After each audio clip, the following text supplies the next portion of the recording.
This is Winnipeg Sports Talk Daily with Andrew Hustler Paterson and Michael Remis. Hey, what's up, everyone? Welcome to another edition of Winnipeg Sports Talk Daily. Getting ready for the Jets skills competition tonight and moving on to the final two games of the calendar year. Home and home against the rival Minnesota Wild Saturday and Sunday in Winnipeg in the Twin Cities. And, of course, recapping what happened and what didn't happen for the Winnipeg Jets last night as they left a point on the table, losing to Connor Bedard and the Blackhawks in overtime last night in Chicago to get things going coming out of Christmas. We're going to have a fun show today. We'll be talking lots of Jets. Scott Billeck's coming on the program. Our final visit for the year with Murat, as well as Brandon Rewucki. So we'll sort of bounce back and forth between the present, last night's game, this upcoming weekend, as well as get the guys' thoughts on some of the big Jets topics in and around the year 2023 as we head into New Year's Eve and New Year's Day coming up this weekend. Welcome to everyone that's maybe getting a chance to watch us on YouTube for a change, being off this week at work. Great to have you all with us. Hit that subscribe button if you haven't already, and make sure to give the episode a thumbs up. And a big hello to all of our podcast listeners who make us a part of your day. Listen, just before we get in, Michael Remis here, I do want to thank the sponsors that make our program happen each and every day. Our friends at Coolbet Canada, Princess Auto, Royal Sports, Boston Pizza, the Winnipeg Jets and Little Brown Jug, Nick and Nicky DQ, F Apparel, Wallace and Wallace, Sport Manitoba, Canadian Club Whiskey, Manitoba Battery, Aquatech, Modern Man Barbershop. And, with the skills competition tonight, we're going to do a fun why not question of the day for Not Autocorp over at Waverly and McGillivray. Right now, though, let's get Michael Remis in here and continue the opening. What's going on? How are you? I'm feeling good, Huss. Get my hat on here. Throw your mic on. Yeah, there we go. Yeah, feeling good here, Huss. Great time of year. Great time How am I of year. supposed to not laugh looking at you wear a hat that way? Podcast listeners. Got to see I want to wear a hat, but I want you to see my face too. So I don't know. I just got out of the shower. My hair's Your all hair wet. look good. Your hair look good. I don't want to put a hat on wet hair. So, yeah, feeling good. I don't know. It's like tough being online here. Every time I'm on social media, I just see a highlight of Connor Bedard sniping his first career OT winner against the Jets last night. I'm just seeing that on repeat. But other than that, I'm feeling good. The weather's good. It's that time of year between Christmas and New Year's where lots of fun stuff happens. And we had a great Jets. Well, not a great game, but it was a game yesterday. Jets played hard. It was unfortunately couldn't come out with the 2 points, but entertaining one here against Chicago with a memorable finish. Historic finish. I mean, unfortunately for us in Winnipeg and the rest of the Central Division, I think everyone's going to have one of those moments that they remember the first time this guy did it to us, and I don't think that is the last. I mean, as far as the game went, the Jets needed to pop a couple goals, and once again, the power play sort of sucked some of the life out of them, and they missed glorious opportunities with the man advantage to just take care of business and get 2 points, and that certainly is going to be a topic moving forward until the Jets can get that power play in particular going in the right direction. Because, despite those couple goals by PP2 in the game against the Boston Bruins, the first unit has been not very effective and certainly doesn't have results as of late. And they really could have used it last night with that late power play, with about 2.5 minutes left to go, but weren't able to score and it got to OT. That being said, I mean, I thought the Jets played a really strong game. I was blown away at how much jump they had coming out last night, Remis. I mean, Chicago didn't get their first shot on goal until 14 or 15 minutes into the game. And if it wasn't for Peter Mrazek, who I thought needed to be very, very good early on, that game, frankly, could have been a laugher. But it wasn't. And there's one reason for that, and that's Connor Bedard. We got a chance to see him here earlier this year in person. Very, very impressive. Scored a goal, scored the Hawks' only goal. This guy doesn't have a lot of help right now, Reem, but he did it again last night. In a lot of ways, sort of willing his team to win. We'll get into the goals he scored in a minute. But 18 and a half years old, first year in the National Hockey League, playing on arguably the worst team in the National Hockey League. And even at this age, he is an absolute difference maker and is the only reason that the Blackhawks had 2 points. Well, in addition to their goaltender, I'll give Mrazek some credit. Bedard did it, and I hate to say it, but I have a feeling that we'll be having many conversations like this over the next 10 to 15 years about lamenting a Connor Bedard performance at the expense of the Winnipeg Jets. And I think you could insert any team in this division and, frankly, the league if you wanted to as well. Yeah, I agree with you. I think you tweeted what nightmare fuel, and I had not flashbacks, but images of Bedard doing this to the Jets. Imagine in a couple years when they actually have some players. It reminds me of the Penguins, but right after they got Crosby and like Dick Tarnstrom was their second leading scorer. You look at the deserve to win a meter here in Money Puck, Huss. Here's the Jets, 85% on the deserve to win a meter. Look at the scoring chances. The Jets, a lot of circles around the net. Chicago, not a lot of circles. I mean, multiple posts. Nemesnikov on the breakaway, Velarde in front, power plays. They dominated at 5-on-5, as you said. Chicago got their first shot with like 5 minutes left, and then however they scored. And this Connor Bedard, we've heard about his NHL caliber shot all last year. We certainly saw it last night. Certainly, top 5 in the NHL, and reminds me of when Laine came here and he was just beating goalies clean from distance. But for the Jets, just another game where you don't want to dump on them so hard. They played great. Probably should have had a couple, but this power play has been a broken record, and we're seeing the same thing. They said they were going to change it up, and the changes that they did make were just like swapping, one guy. I feel like the main. Well, Perfetti on power play too seemed to get that unit going. Yeah, that he went going. That was last game, and I mean they didn't get. Did they really get any shots here? On the power play, it just seems to be a lot of like it was very dangerous. It seems just a lot of standing around. I mean, what we've seen all year, standing around waiting for the perfect play to happen and it not being there. So one thing is they know that the issue is. They just have to figure out, okay, how are we going to fix it? But I mean, overall, the Jets 5-on-5 game has been the same as it was all year. Yeah, I mean. That whatever that Money Puck thing tells the story. They had plenty of chances to win that hockey game, and it didn't happen. But when when a goalie keeps you in it, or I mean, who is it? Gregory sent me a DM last night. Remember when I was calling? This is a little while ago, but calling Adam Lowry the blacksmith because he was hitting so much iron. Last night was a competition for the blacksmith of the Winnipeg Jets because of how many posts that the team hit last night. But again, you got to get one of those to go in. Shout out to Morgan Barron for beating Mrazek on a night where he was really dialed in. But dude, the first goal that Bedard scored against the Jets, the only one that Connor Hellebuyck gave up in regulation. Like, I'm not sure people appreciated just how special a goal that was.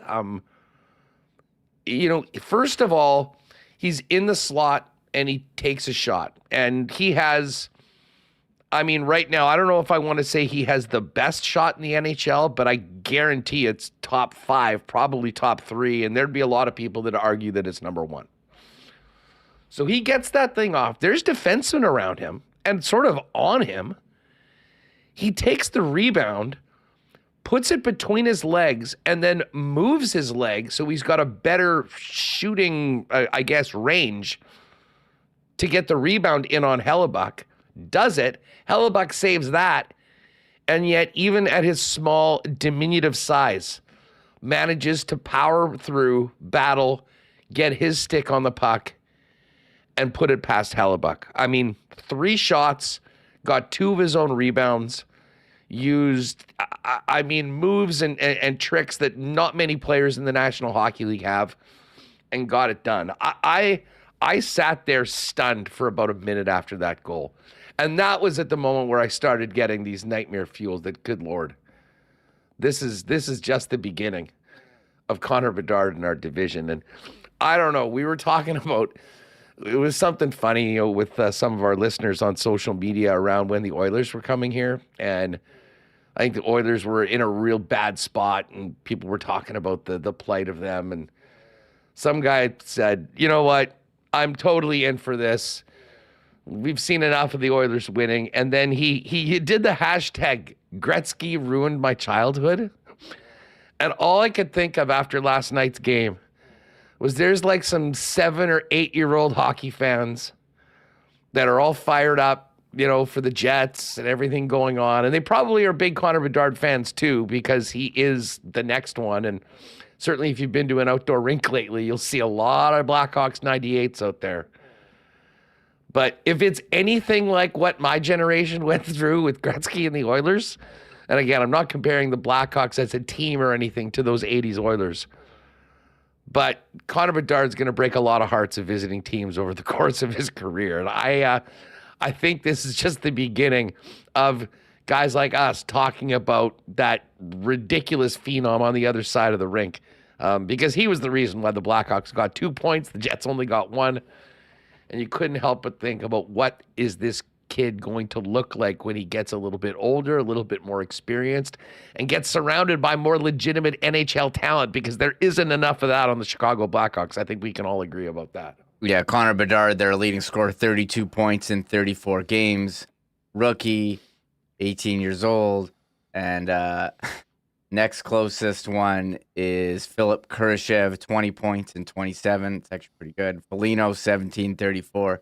And Jason Dickinson, 16 in 34. That was Bedard's, 14th and 15th goals of the season. And yeah, I mean, he gets a one-timer off from the side, in a tough spot, able to get it off quickly, follows it up, and tosses one through the legs, drives to the net between a bunch of Jets players and puts it in. I thought the overtime winner was equally or more impressive. Takes it end to end, and the Jets defenders backing off because they don't want to get burned wide. And he's like, okay, I got all this room here. I got one of the best shots in the league, and wired one past Hellebuyck. And I saw Ray Ferraro tweet it out after the game, because how could you not see this highlight? He said, love the deception and the release. Must be really hard to pick up the direction and elevation. And if you watch it from the angle where he's coming at you from behind the net, it kind of looks like he's going to shoot it, blocker side or glove side, and he goes the other way. Just the way that, he angles his blade. And one thing he does also really well, is he's not looking where he's shooting. No one knows where it's going to go. And that's also how he uses deception. So we're going to be seeing this a lot here over the upcoming years. And that we knew this was going to happen when Chicago won the lottery. We were like, no, he's going to be, we have to see McDavid, already with Edmonton. Like, couldn't he have gone to an East team? But no, it's in Chicago. But thankfully, I mean, they're a couple years behind the Jets in terms of their rebuilding schedule. And the Jets are still, they got some good fortune there on the score sheet last night with Colorado coughing up a 4-goal lead to Arizona, St. Louis winning over Dallas. So yes. the Jets are tied with Dallas now, 44 points in 33 games. Colorado's got 45 in 35. So that is a positive coming out of last night around the Central Division. Yeah, exactly. I mean, there had not been a lot of help on the scoreboard, at least amongst those top 3 teams battling for jockeying for position in the division. But yeah, the Blues did the Jets a solid by beating the Stars, and the Coyotes.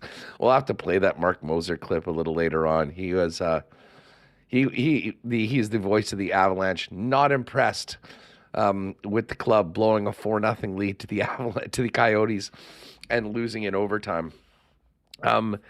But yeah, I mean, what we saw last night was the exact reason why we were sitting here on this show hoping that the Columbus Blue Jackets would win the lottery. Keep him far away in the East. Although, on the other side, I mean, as fans, as people that love to see the best, I mean, those Chicago games here in Winnipeg are going to be, I would suggest, very well attended for the foreseeable future right now, because that kid is worth the price of admission. You mentioned what Ray had to say, I mean, about the winning goal.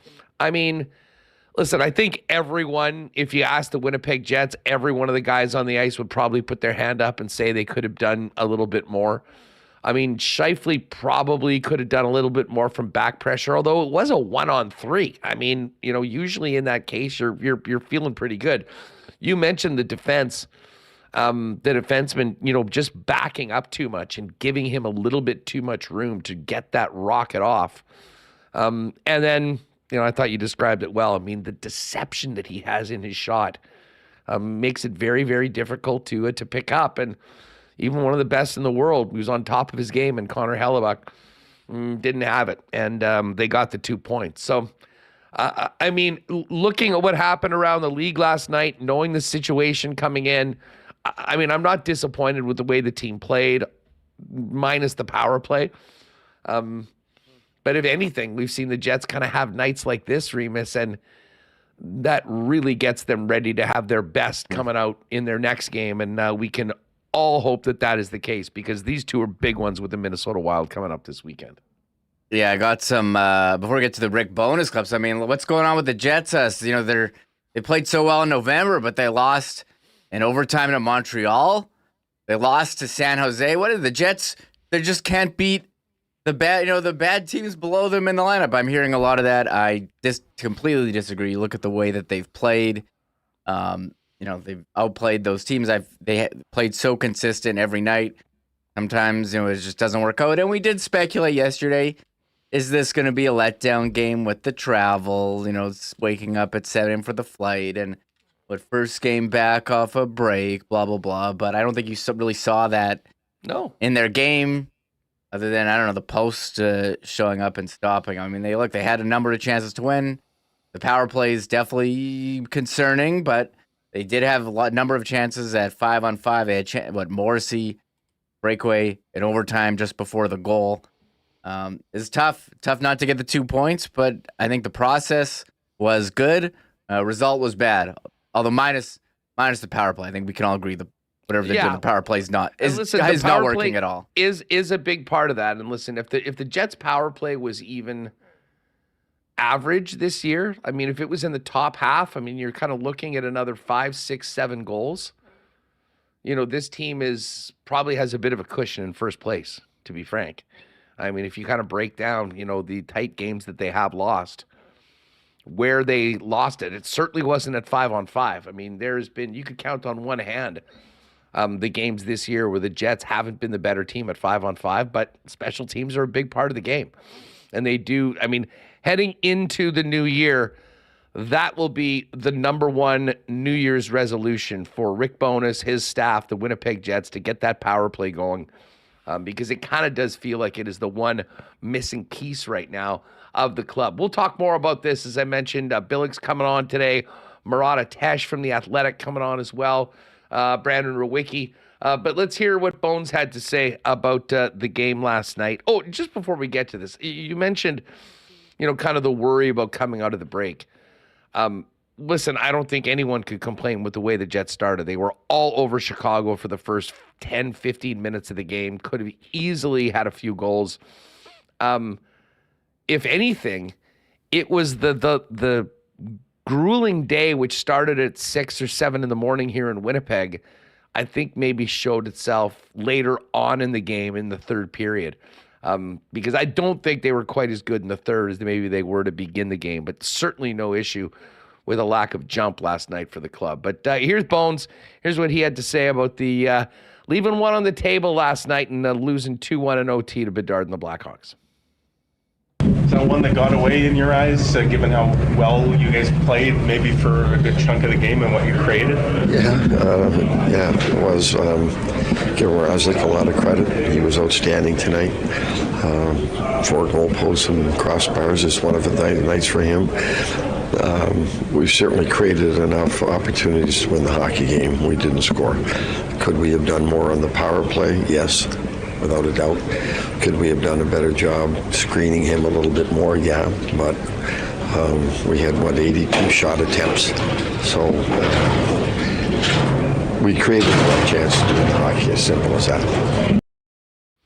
All right, there's Bones on the game, and he mentioned the power play. Mike dug in a little bit more on the issues with the PP. Here's Bones. I was going to ask about the power play. Tough to get a read maybe on the first ones because I think the first 2 were abbreviated with penalties, but no doubt some frustration on when you get that chance with 3 minutes left. That's a chance to maybe win the game. It was. Our power play was ineffective. Simple as that. It looked like it had taken some steps the last couple of games before the break. We had 2 last games, so we'll work at it and we'll keep working at it. But you get that opportunity with 3 minutes to go. When you got your best players on the ice, you want them to step up and make a difference in the game. But it's not going to happen every night, so it didn't happen tonight. We'll work on it and make sure it's ready the next time to go. All right, so there's Bones on the power play. And Reem, I guess we'll see what happens this weekend. Because they'll have one practice and then these games. And it is somewhat of a busy schedule going forward. I don't think there's going to be a ton of practice time. But I wouldn't be surprised if there's like a big-time change to the units. I mean, if you're going through an extended period of time where it's just not working and the power play looks the way that it looked with the game on the line last night against a team like the Blackhawks, I mean, I'm here for maybe putting everything in the blender, shaking it up, and making some real significant changes and just trying to start off fresh almost, because there's way more talent on those units than they're getting production right now. And that's the thing why, the power play's been not great, but they have talented players. You'd think that they would be able to figure this out, and I agree. I think you got to reboot and start from fresh, because when they say they're going to make changes, I mean, they made what? They changed Iafallo and Perfetti. It seemed to be a nothing change. And if they want to make a change, you got to look at, okay, is having Mark Scheifele on the boards there, standing still, looking for the perfect play, is that what they want to be doing, or do they want to be, doing something else? I mean, Mark Scheifele was what, in the center, in the center ice position there when the power play was so well with Laine. Do you move him back to the middle in the slot area? Or what would you put, are you going to have Ehlers and Perfetti on together? What are you going to... Yeah. I want the puck on Perfetti's stick more on that number 1 unit. And I know that he's not even on that number 1 unit right now. I mean, if you think about the most effective power play that the Jets have had, that was at the height of Blake Wheeler. And Wheeler had the ability to hit guys, to find seams, and make passes. And I think that Perfetti, although a very different player than Blake Wheeler, on the man advantage, I think he has the tools in his toolbox, if you will, to be a real difference maker and to get more out of the rest of the group. But to be honest, and this goes back to your point of just how stagnant it's been at times, when they're not moving and the puck's not moving around, it makes it pretty easy to shut down. And that's kind of what we've seen as of late. Of course, the Jets were lamenting the power play, but everyone was talking about Connor Bedard. Here's what Bones had to say about the young phenom that won the game for the home team. He's a great young player. He is. And it's great to see the stands filled here in Chicago again.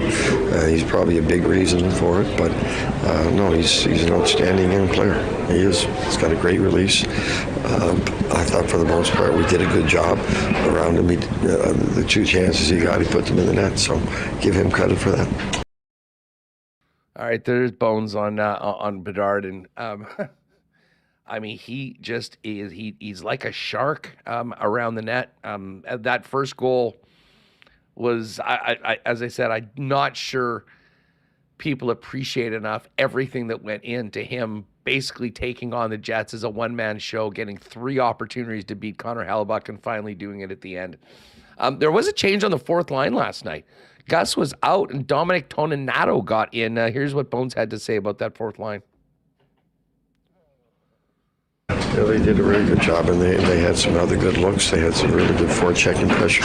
The fourth line was, they did the job you need them to do. It's nice that they scored a goal and get rewarded for all the hard work. So give them credit for that. What's the prognosis on Gustafsson? We're hoping he's ready to play on Saturday. All right, so there's a little update on Gus, hoping he's ready to go for the Minnesota games. But Toninato was fine last night, and they, as Bones just mentioned, they did generate some quality chances, and of course Morgan Barron got on the board. He was the only guy to beat Peter Mrazek.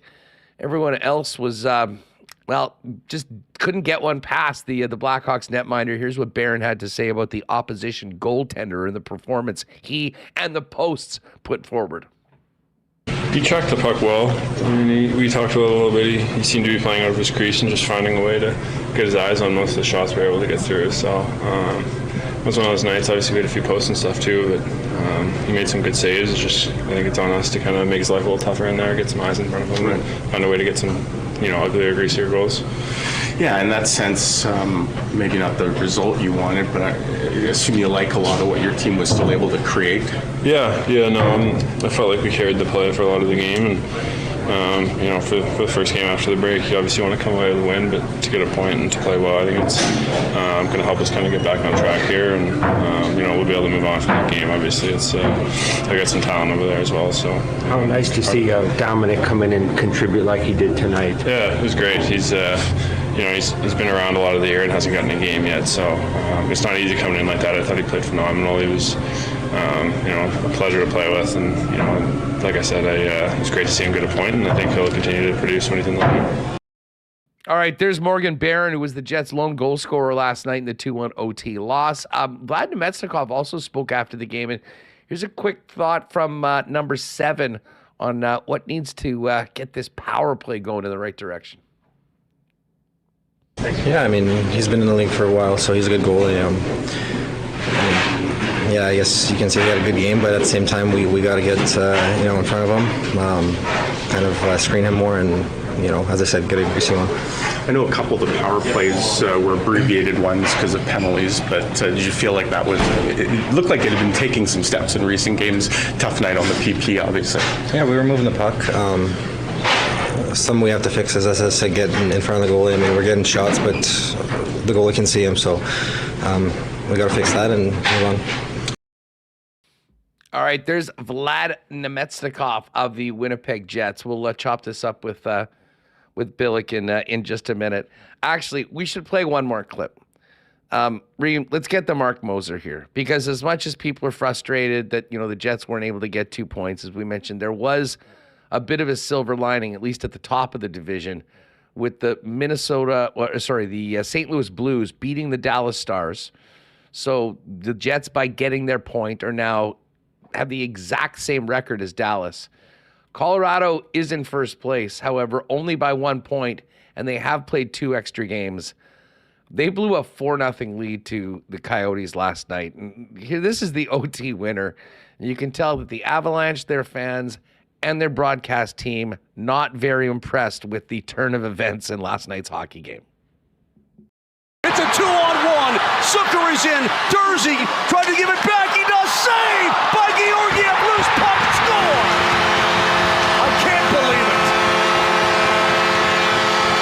Wow. You have got to be kidding me. On that play, the Avs fall in overtime to the Coyotes 5-4. I've seen everything now. Unbelievable. Well, I want to see if this went off the glove of the Arizona Coyote player. That's the one thing I want to see here. They not pleased with the return of with the result of that game, blowing a big lead, and it did also feature Reem, a big league freakout by Georgiev after the winning goal went in. Bad night to be his stick. Yeah, he was spotted after the game just slamming his stick against the boards repeatedly. We played the clip last week.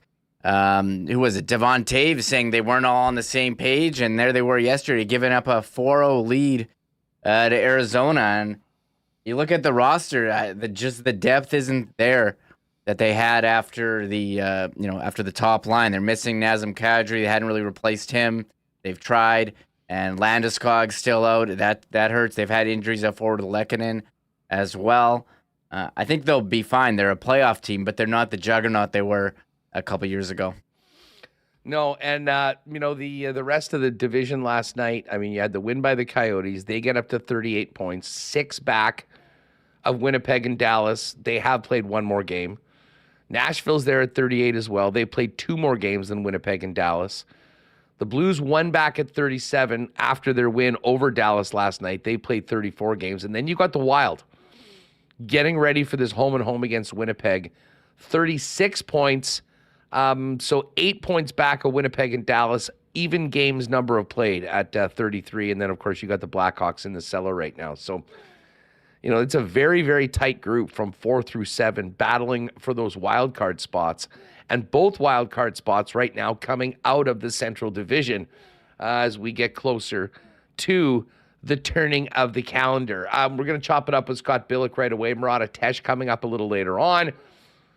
But don't forget, gang, we've got 2 big afternoon games this week for the Winnipeg Jets this weekend. And that's perfect because you'll be able to go out and enjoy all your New Year's festivities and get into the new year with the Jets have already played their game. Now, whatever you're doing for New Year's, if you are toasting the 2024, head on down to Manitoba Liquor Marts and jump on sales on all the Canadian Club favorites right now. Original 100% rye and CC Classic 12-year-old.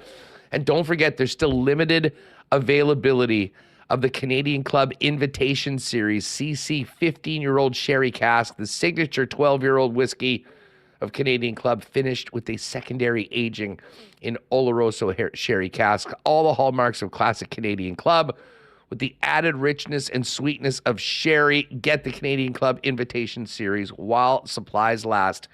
And check out all those sales on Canadian Club heading into the new year. And this New Year's, and always remember to please enjoy responsibly. I know a lot of folks are looking forward to getting out on the ice at some point this winter.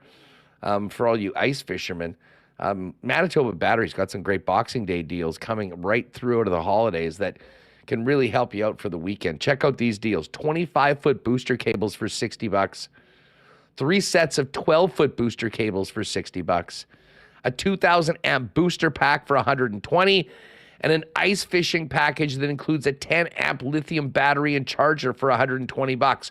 All available right now simply by calling Manitoba Battery at 204-783-8787. And, of course, not only do they have the best prices in town, period, on batteries, beating the pants off the big box stores, but they'll also deliver it to you for free anywhere in the city of Winnipeg with any purchase over $60. It is just that easy. Check them out, manitobabattery.com. Give them a call or pop by and see them in person at 1026 Logan Avenue. New Year's is coming up, guys. You want a fresh look for the upcoming year, particularly for New Year's? You better get in and get booked ASAP at Modern Man Barbershop, now with 8 locations in Winnipeg, including the newest locations on Pembina Highway or Plessy Road. Modern Man's got you covered with a variety of grooming services, including haircuts, beard shaping, shaves, color services, and more. Book that look via modernmanbarber.com and make sure to give them a follow on Instagram at Modern Man Barbershops. And a big shout out to our friends at Aquatech. I know it's 2023 was the year many took the plunge with a above or in-ground pool. But you might be thinking about home renovations right now coming out of the holidays. And whole home rentals start with Aquatech. With thousands of rentals as their foundation, Aquatech can upgrade any space in your home. If you're ready to enhance your kitchen, a bathroom, or even add a man cave to your home, visit aqua-tech.ca to learn more about their whole home renovations, including financing options. All right, let's get Billeck in here and get things going. Scotty of the Winnipeg Sun joins us now. What's going on? Happy New Year to you, my friend. Yeah, to you as well, and all all the listeners or the viewers, I guess. I keep saying listeners. I haven't gotten. Whenever I tell like somebody, I know. Like whenever I tell somebody, I'm coming on to Winnipeg Sports Talk, I'm like, I'm just going on the radio, but that's not accurate, right? Like I'm not going on the radio. I'm going on to the internet, I guess. I mean, I don't know. Really, I don't know how you say it to people, but I mean, that's how I just use people just know it's just radio. It's a colloquialism, I suppose. But yeah. Anyway. Was radio for a long time, but like many things, we moved into new years. We've moved into new spaces, and we get to see your beautiful background. I guess the lights have been taken off. The lights are still there. We had to move some stuff in here to put the Christmas tree up. So I got a couch in here with a snowman blanket. Oh, there it is. There it is. Hey, how was your Christmas, by the way? Did you get any good thing? I know you're a bit of a gamer. Anything for the computer, the Xbox? See, I have all the games that I got. I got money. I got T-shirts, clothing. I need a shave. I need a haircut. Might have to check out Modern Man. I was about to say we can make that happen. That's a shout out there. Yeah. Emergency visit. Yeah. So Christmas was okay for the most part. We'll go there. Some of the listeners know a bit of a loss over the Christmas holidays. So, but other than that, it was good. A couple good meals at least, and doing as well as I can at the moment. No doubt. Let's just quickly get to last night's game before we sort of move ahead to Minnesota, and just thoughts on the year overall. I mean, I tweeted this out afterwards. I mean, I wasn't too choked, whatever. I mean, it was 1 point. It probably should have been 2. That's going to happen. It wasn't like they no-showed for the game at all. But man, like what Connor Bedard did last night has got to be nightmare fuel for, like, I think of someone of my vintage being haunted through my entire childhood of a guy like Wayne Gretzky in the division. And I couldn't help but think that this guy is going to be an all caps problem for this team and this division and the league. I mean, to do what he did in the ways that he did it last night, surrounded by almost no legitimate NHL talent, Scott. If anyone was wondering, we'll see if this guy is can match the hype, and there was lots of it, he is the real deal. Oh, I mean, Husky, can you imagine this kid on a good team right now? Yeah. Like, can you imagine the points that he would probably have at that point, maybe even the goals? I mean, this guy's literally, like, as you said, he's doing it essentially by himself. And you look at both of those goals last night, they were essentially by himself. Jets found out the hard way last night what happens when you give Connor Bedard 1 chance and 3 chances, right? The first goal, there's 3 chances on that goal, and you got to figure out something there because he's going to make good on one of them. And then that overtime goal, I mean, there's one tweet that had the shot of like behind, like the behind cam, and watching the release of that shot, like it's almost like Hellebuyck kind of figured, like he almost cheated just a tad. He probably figured it was going, but the way that he changes the angle so slightly on that shot, that's going to be a problem for a lot of goalies. From the best goalies to the ones that aren't the greatest. And it's incredible because like you see him go through into that zone. You're like, okay, this should probably be a save or whatever. It's just kind of whatever. And then you're just like, oh no, that's Connor Bedard with the puck. And then like, yeah, this is a guy who could do it. And there's few guys in this league that can cross the blue line like that. And like the shot didn't even seem that, I don't know, that's the thing about the shot. Like it just didn't even seem all that dangerous. He's got 2 defenders kind of still in front of him as he's coming through. But I don't even think there was a huge screen on that. I don't think it changed directions either. It just went off his stick. The way it came off his stick was just incredible to watch. And I think somebody joked last night, well, Jets better win a cup in the next couple of years because, this has got a feeling of Johnny Taves and Patrick Kane all over again, right? And that's the thing. Like, as good as Bedard is, I don't think he's going to be carrying the Blackhawks out of the lottery spot right now. Who knows? They might have Celebrini next year too on that team. Like this is probably the worst nightmare for the Central Division. But at the same time, you replay that game 9 times out of 10, the Jets are winning 9 of them, right? Like that was a game that, I mean, from front to back, I thought the Jets should have won that game. I mean, that's as simple. I mean, Rick Bones said at the end of the game last night, it was as simple as that. They just didn't find a goal, and it happens. But yeah, I mean, you said you weren't too choked about it. I'm looking at this game, trying to figure out a way to analyze it, and it's just one of those games, right? Like I don't know how else to say it. They just couldn't find a goal in a game where they probably could have had 7 or 8 of them. Just based on 5 on posts alone, right? Yeah, so yeah, it's a wild game, and they should have won it, and they didn't, and those things are going to happen throughout a year. There was some major blacksmith work last night, pounding all that iron for sure. Just one more thing on Bedard, and I go. I mean, you were right. I mean, like, listen, we've known for a long time that he has a shot and a release that is as good as maybe anybody playing the game right now. Yeah. The first goal, though, I'm not sure there's anybody else in the NHL that can score that goal. And the reason I say that is that Bedard, at his relatively small size, can do things in the smallest amount of space that not a lot of other players do. It's almost a trait of this new generation of young kids that have been basically built in these skills labs over the course of. I mean, I'm only half joking about that. I know what you mean, though. But his ability to get that shot off, to be in the middle of traffic and get it and pull it through his legs way that he did it, and then get the rebound as well at his size. Like, I mean, there's all sorts of great players, and Austin Matthews has an elite shot. McDavid does crazy things at high speed. But he literally, you hear that that term, you could stick handle, through a team in a phone booth. That's him. And then the ability, and just he's like a shark that smells blood as well. Like, when that puck is there around the net, he's going to get it.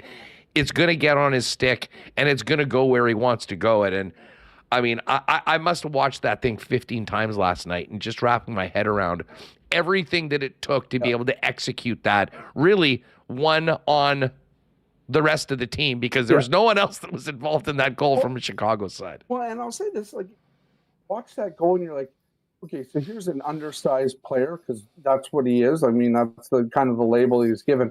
And here's a guy just crashing the crease like he's 6'5", right? And this is the thing about Connor Bedard, and I think about some of these small players that are coming up these days. There's not a lot of fear anymore, right? Or at least, they're willing, like, they gain respect going into those places, so they're not, I don't know if they're not treated differently or whatever, but the thing that Connor Bedard has done so far this year is he's earned the respect of being like this small player that plays at like twice his size, and like, I mean, obviously twice the size is over 10 feet, but you know what I mean? Like, we're talking about a player that has all that skill in the world, being able to stick handle in the phone booth, blah, blah, blah, blah, blah. But he does it, in a stature that you don't really expect it from. And, I expect the league to sort of adapt to that a little bit, but at the same time, he's done this his whole career, essentially, moving up.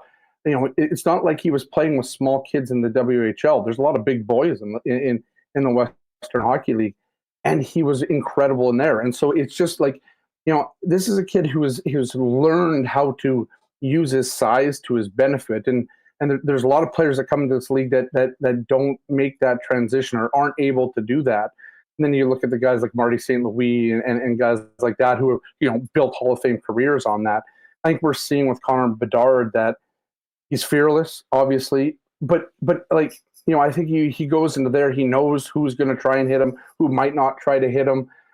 He's shifty, and he knows, like, and he obviously knows exactly where the puck is at every moment. And so that goal, obviously I like the release, but the way that he scored that first goal was, in my opinion, a better goal because of what he did to actually make that goal happen. Like, somebody should have hit him. Somebody should have cleared that puck at some point, whatever. But Connor Bedard willed the goal into existence. And he's so good, even given his, whatever people might say about his height or his size, because he's not a big kid. But he's so strong. Like, he reminds me of a little shorter Sidney Crosby, in the way that he's just, the core is so strong on that guy. And if we ever see him without his equipment on, like, he's built very, built like the way that you would think a guy like that is built. and he plays with it, and it's impressive to watch. And I mean, it's going to be fun to watch for the next 15 years, right? Yeah, I'll say this. It's going to be ridiculous. You know what? If you're in on season tickets, or you're maybe going to get into a pair for next year, hopefully, and we can get those numbers back up, the Chicago games are going to be early picks. Yeah. I can tell you it's that. going back to that again, right? Where You know Chicago what? used to be the Taves and all them, and now it's Bedard. He is something else. Listen, there's one area, and it's pretty clear where the Jets can lament their performance. 5-on-5 dominated the game. 5-on-4, not so much. Got gifted a power play. I mean, I still can't believe that call on Niederreiter. I don't blame them for being as angry as they were. But I'm not sure whether the Jets were sheepish about the call and just didn't want to take advantage of it. Well, I'm saying that tongue in cheek.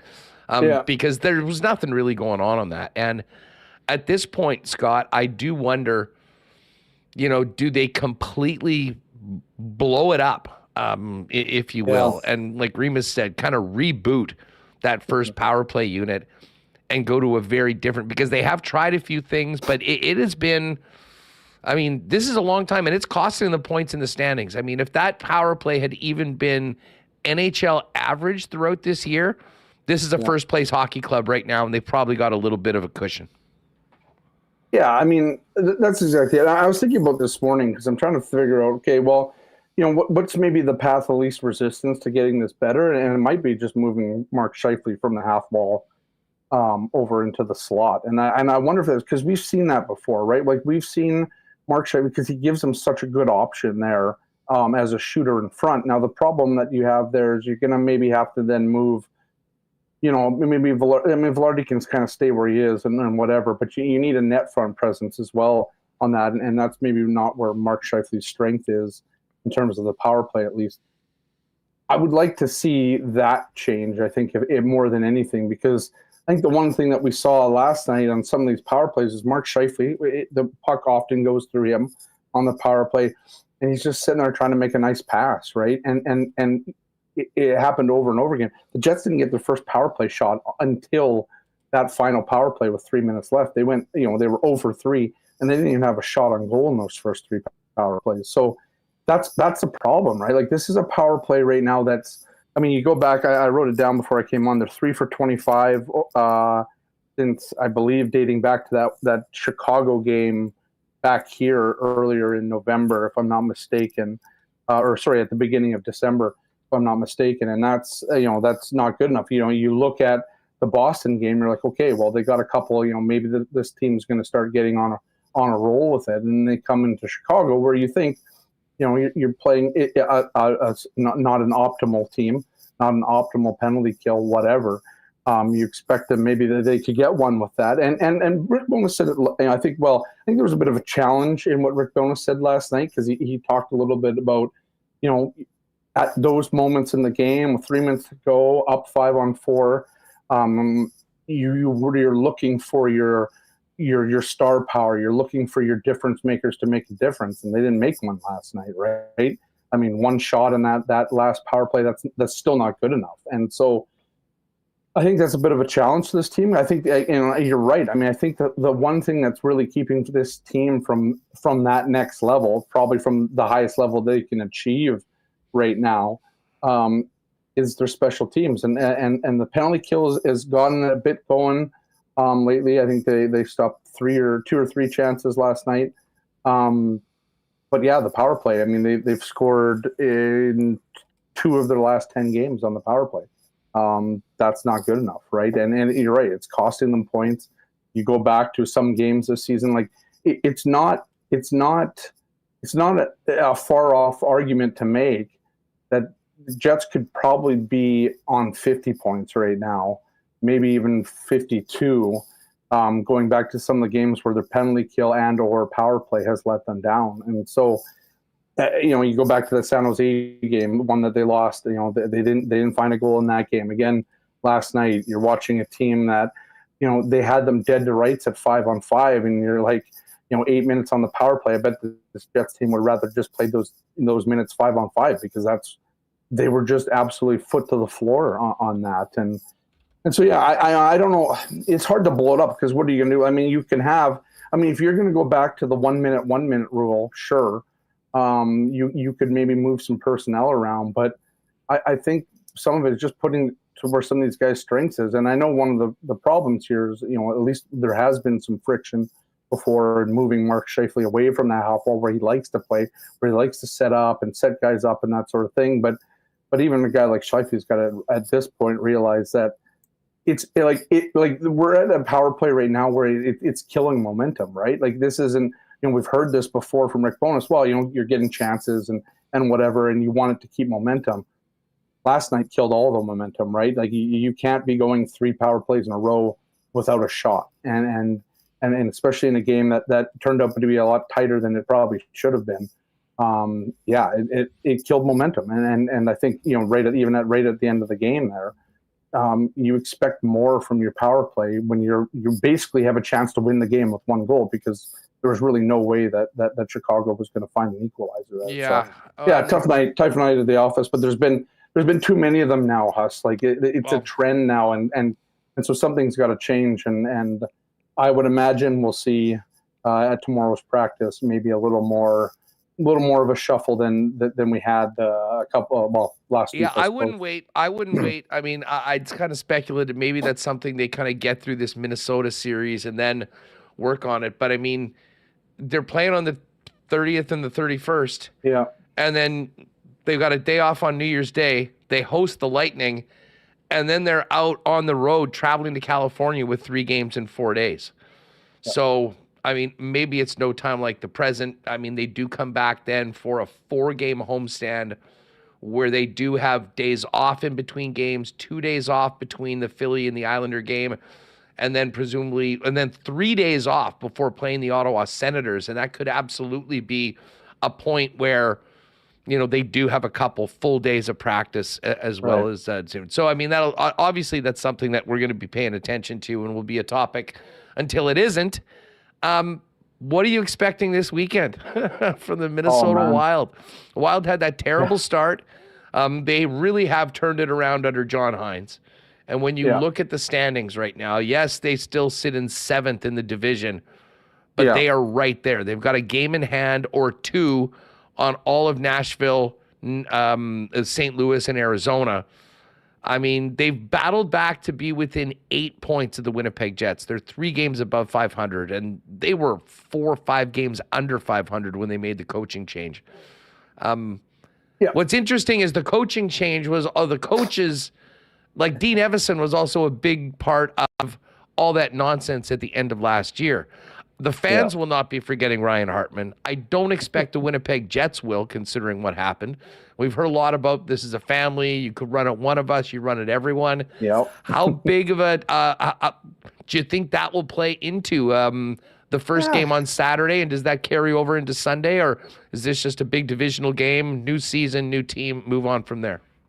I think if you would have asked me at the beginning of the season, I would have been, this is kind of a circled game where you might exact some revenge. But remember when the Jets went to Los Angeles a couple weeks ago and there was all this talk about Blake Lizotte and whatever, and they barely touched Blake Lizotte? Like that was, to me, it was like, okay, like, was that the right thing to do, the wrong thing to do? Should they have kind of banded together like a family, like this whole, you come at one of us, you come at all of us type thing? Or, is this a team that's just sort of maturing in a way? It's like, well, what did the Jets do against the Los Angeles Kings that night? They thoroughly beat that team, right? And like, I think this is a Jets team that, like, they know when to maybe drop the gloves and they know when to maybe try and get some revenge. But if you go into Minnesota or you start here in Minnesota and you beat Minnesota back to back, that's a tough loss. Those would be two tough losses for a Minnesota Wild team that is streaking right now. They've won 7 last 10, 4 straight right now. Have moved within 2 points of a playoff spot. The best revenge that the Jets can get here is the 8-point swing in the standings and move another 4 points ahead of them and obviously kind of put them in their place that way. They could really step on the throat here. I believe so, right? Like they really could, and I just don't think Minnesota, I mean, obviously coaches bumping anything. I don't think, again, we watched the Jets play. I don't think the Wild can handle this Jets team. You know what I mean? Like, I mean, if the Jets come out and play like they did last night, the 5-on-5, you're not, again, obviously Chicago won last night, but 9 times out of 10, that's not going to happen. And I think this is a chance for the Jets to just really impose their will again. And I think we've seen from this team, when they lose games like this, like they did in San Jose, and then they came back out again and beat the Los Angeles Kings. This is a team that's done really well responding to losses, done really well in responding to, let's say, challenges from maybe the coaching staff or whatever. But it's going to be a good. These are always good games, right? I think there's some built-in hate here. You may not have Ryan Reeves anymore on that team, but you still got Patty Maroon. You got some big boys on that team. You got a little bit of the Hartman thing. So I'm expecting, it's going to be a hard game, right? I expect it to be a hard game. I'm not sure. Maybe in the New Year's Eve game, there's a little more animosity after these two teams kind of tussle for 60 minutes on Friday or on Saturday. But I'm looking for the Jets to come out and really just kind of get back to what they're doing, because I think they didn't skip a beat last night in terms of the way that they want to play, the aggression that they've played with.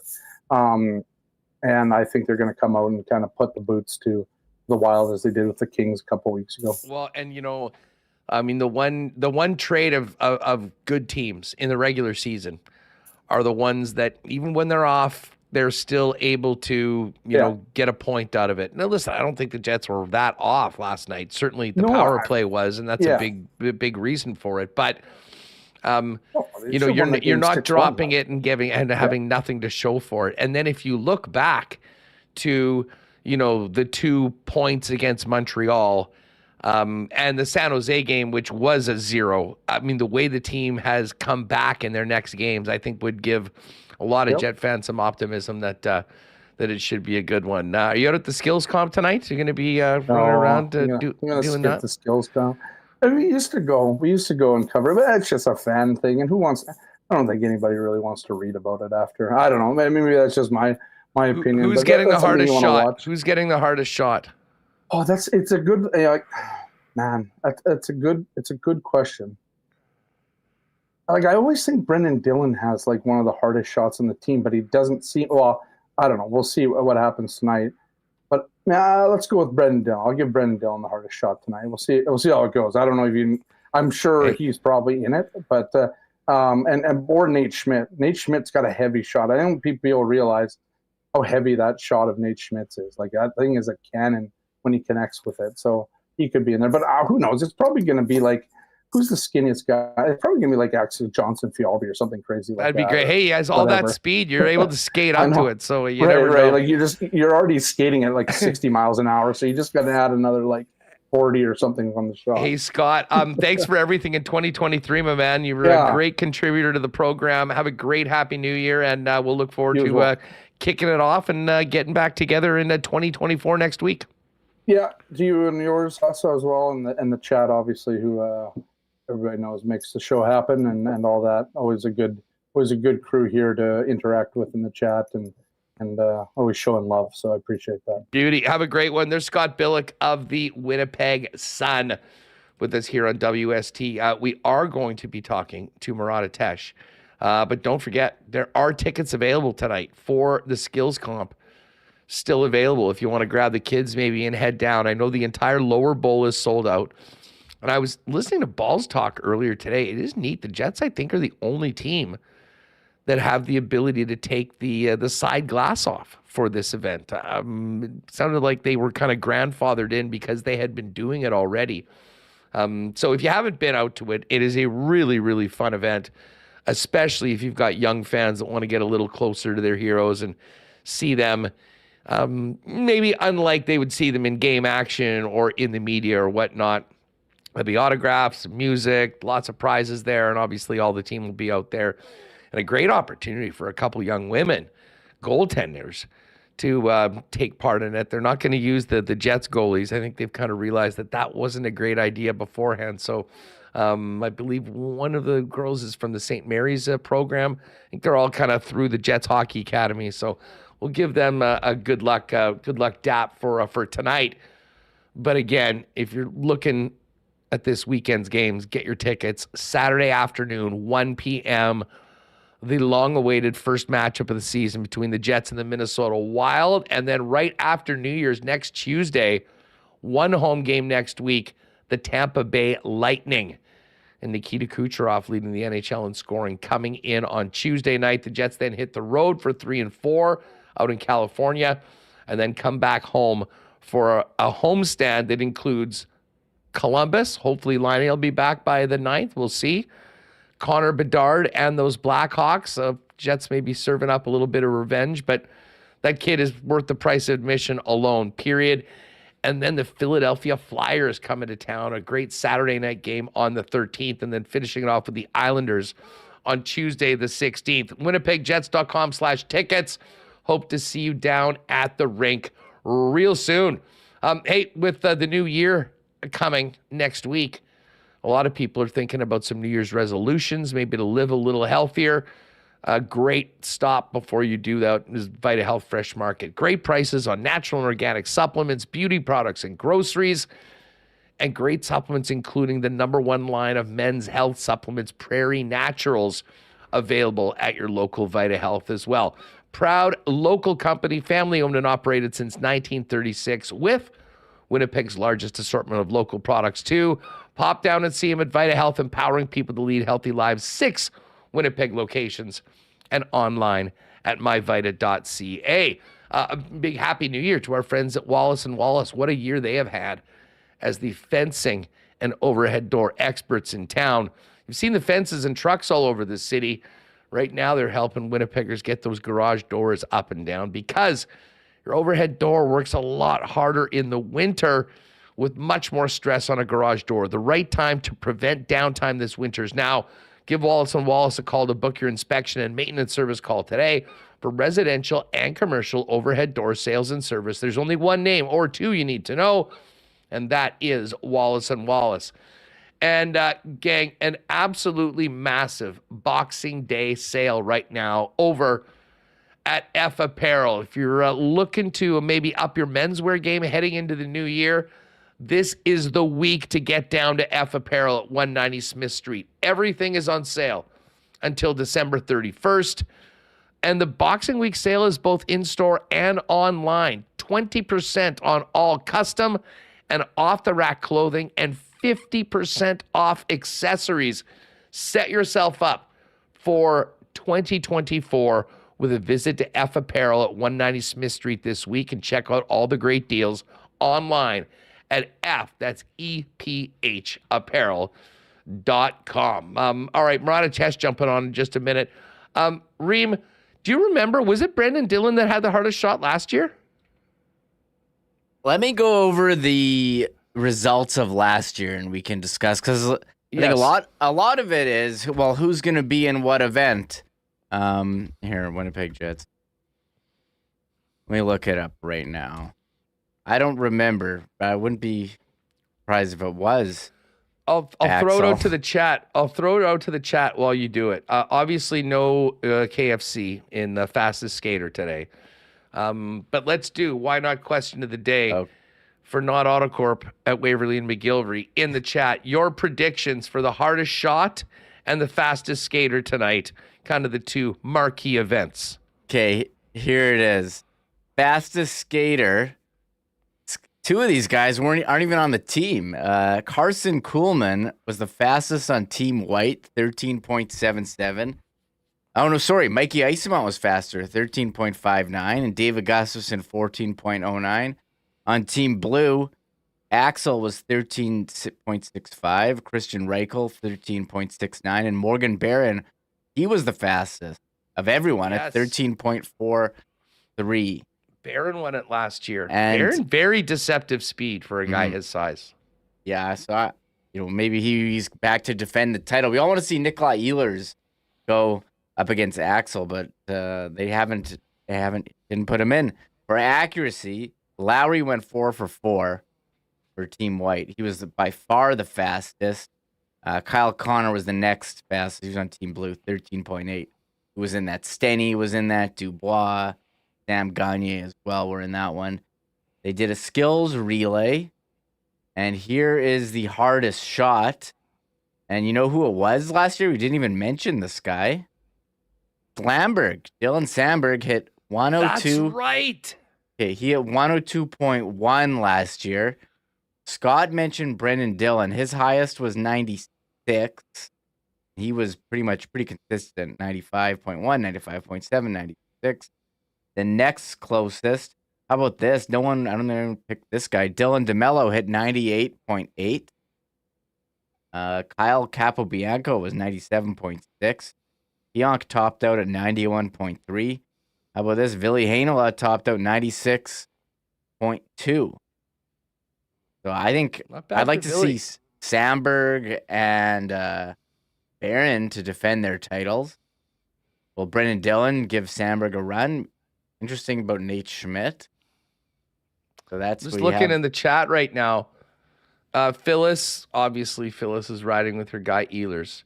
But T. Konopali, Connor, Steph, Running Man, Kenny's water bottle, all supporting Axel. AJF.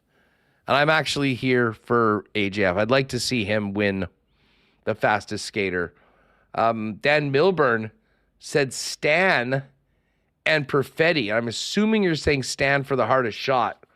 Listen, if Perfetti gets to the point where he's in the mix for the fastest skater on the team, then the Jets are in very, very good shape. I think that might be a tall task for Cole, but we will see. And then T. Will mentioning Rasmus Kapari. Now, I don't think he'll be taking part in that, T. Will, but I think if everyone was healthy, I mean, he would. You'd have to be the favorite, Remis. He was the fastest guy measured in the NHL for the better part of the first 2 months of the season before he got caught. Yeah, he's working his way back here, Huss. So I don't. He's not. He's been in the yellow jersey practicing. We'll have to wait and see. I'll bring up the Jets on the NHL Edge stats, Huss, because that's all they have all the detail on there. I'm pull it up, but I think for me, Perfetti's a guy I want to see in accuracy. He's more of an accuracy shooting. Put him, Lowry on there.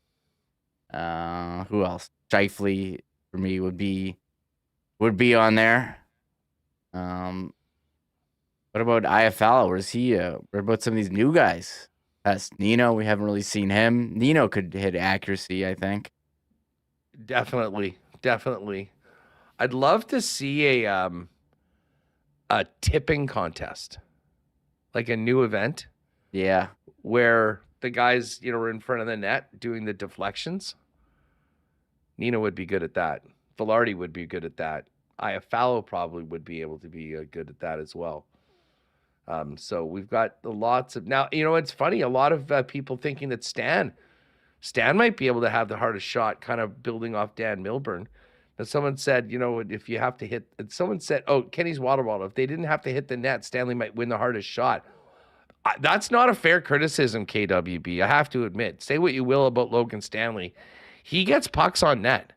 I mean, that is actually one of the things that he has done quite well since he's been, when he gets in, not afraid to rip it. And I don't know, from my perspective, actually has been does a good job at least giving it a chance for a rebound, a deflection, or potentially a goal. And we'll always remember, Remo, 2 goals. Is 2 goals in a playoff game. It's held by 2 players.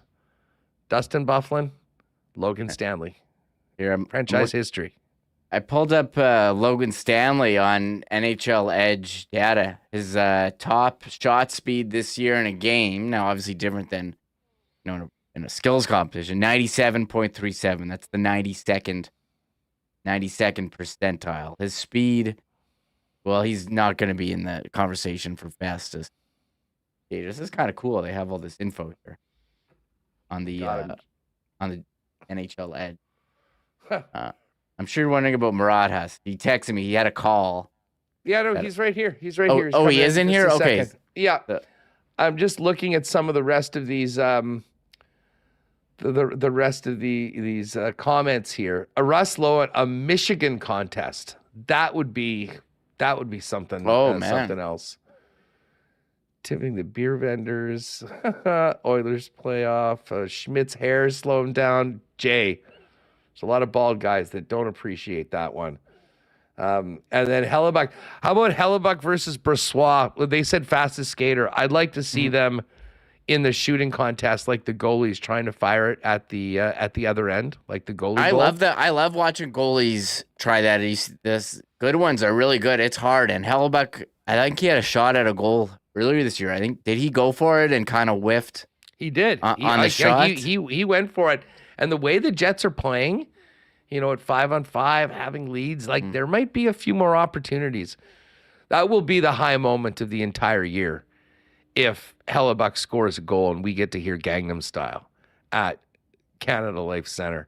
I would have loved it if one of the skaters actually had Gangnam Style, because I think that might be the number one. I mean, of all of them, you cannot go wrong. You cannot go wrong with that. Hey, one other piece of business, just as we bring in Murat, as we finish up the year. I mean, kind of getting your thoughts on the skills competition tonight. I would like bonus not AutoCorp question of the day. Why not question of the day? What was the best game of 2023?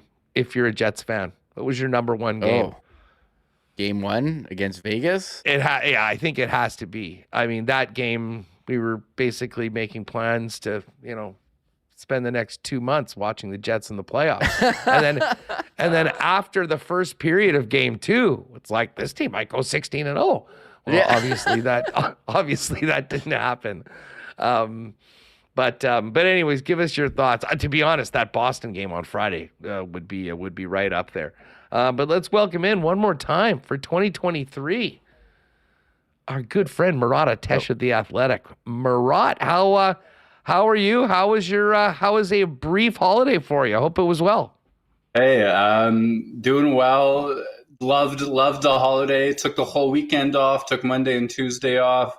Didn't even look at Twitter. That's not true. But it's been good. And then today and yesterday I wrote something like 3,000 words on the Jets power play. So I think we're back at it. Well, I guess we can just start there. There's all these nice gifts, and there's one lump of coal with this team right now, and that is the power play. And listen, it's hard not to talk about it, especially after a game last night where they completely dominated the game, hit a lot of iron, weren't able to score enough at 5-on-5, and then were gifted a power play opportunity, Murat, in the final 3 minutes of the game, and just couldn't really muster up much of pressure at all on Chicago. And listen, if you keep a team, even as undermanned as Chicago in it for a long enough time, Connor Bedard's going to do something special, and he did it twice last night. But what's up with the Jets power play, and how close are you to suggesting, if you were an advisor, the reboot button and, maybe completely move off of where they're at right now and really shake things up? I would be pretty close to that reboot button at this stage. I think that things have gotten a little bit more stagnant as opposed to less over recent times. And it's easy to say that, especially coming off of the break and them going 0-4 in their first game back. If this weren't part of a trend, you'd say, hey, it's a one-off. There's still turkey in their tummies and there's things moving a little bit slowly, losing the face-offs and not necessarily getting established in their offensive setup, and then not necessarily turning that setup into chances. You just call it a one-off. But I think we're well beyond that. And, without getting into the 3,000 words nitty gritty and, the stats on the faceoffs and the entries and the end zone time and some of the X's and O's of it all, because I really want everybody to read my piece. It really is a situation where Winnipeg has gotten too stagnant. And I think they're sitting a little bit too cozy and comfortable when Scheifele has the puck on the half wall compared to what you see other elite teams do. No, I mean, I agree. And there's, a few options. One is, putting all the numbers in a bag and just start pulling names out and saying, getting back to with different personnel in different places doing it.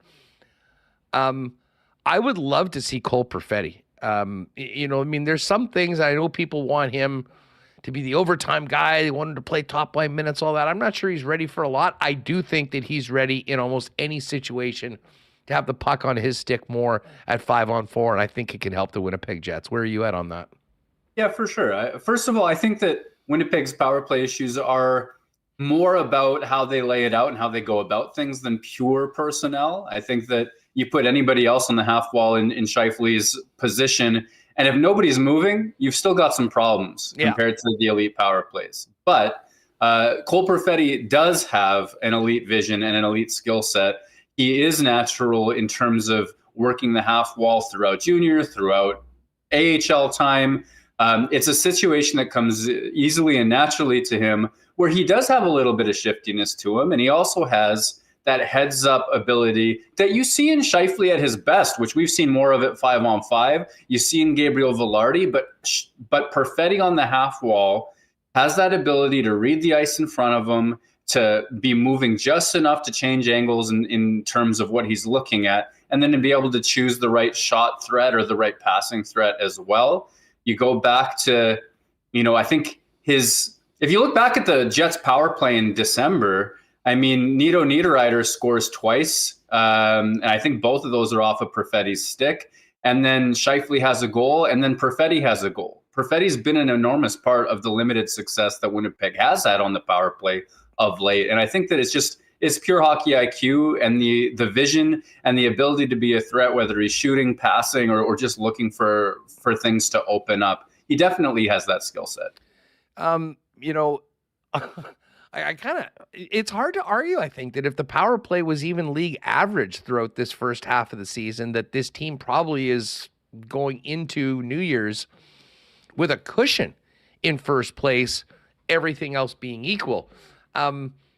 You have to think that this power play is going to turn around at some point. I mean, the laws of averages would tell you that, especially with what this team has been able to do before.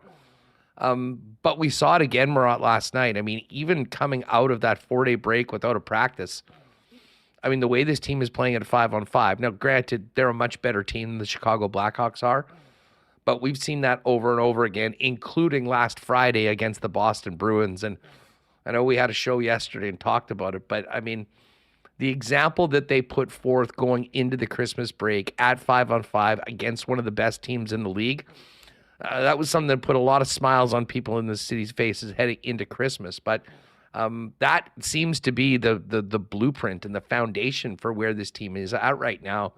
And it is somewhat exciting if you started to think about what would this team look like if this power play was more productive.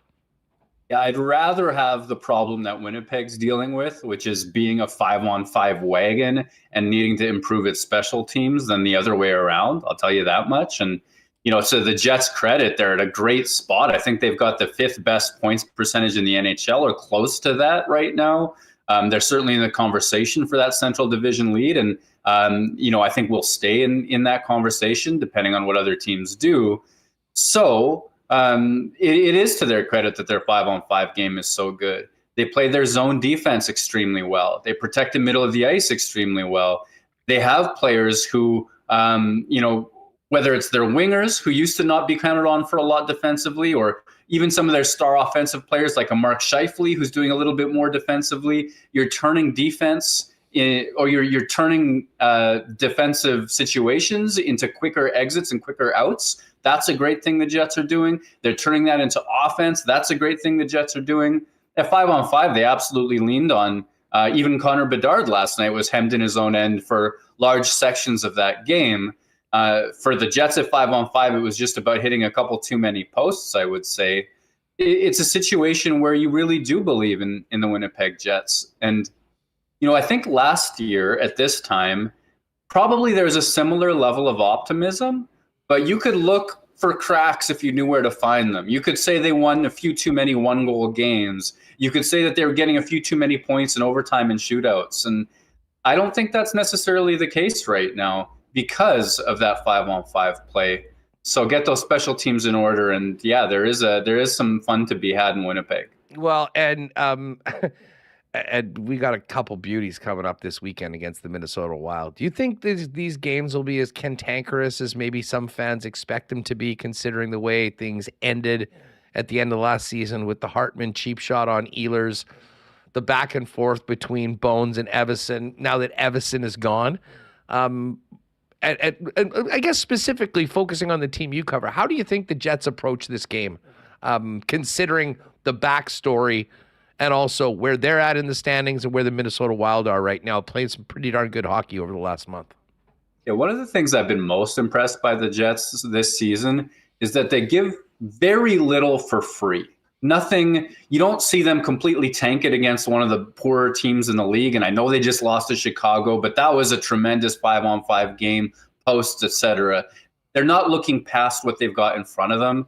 And I think that they've done a very good job of turning that protect the guts of the ice mentality at 5-on-5 into habit at this point. They're falling back on it. So even when things aren't working for them, they've got a really strong quality of game to them.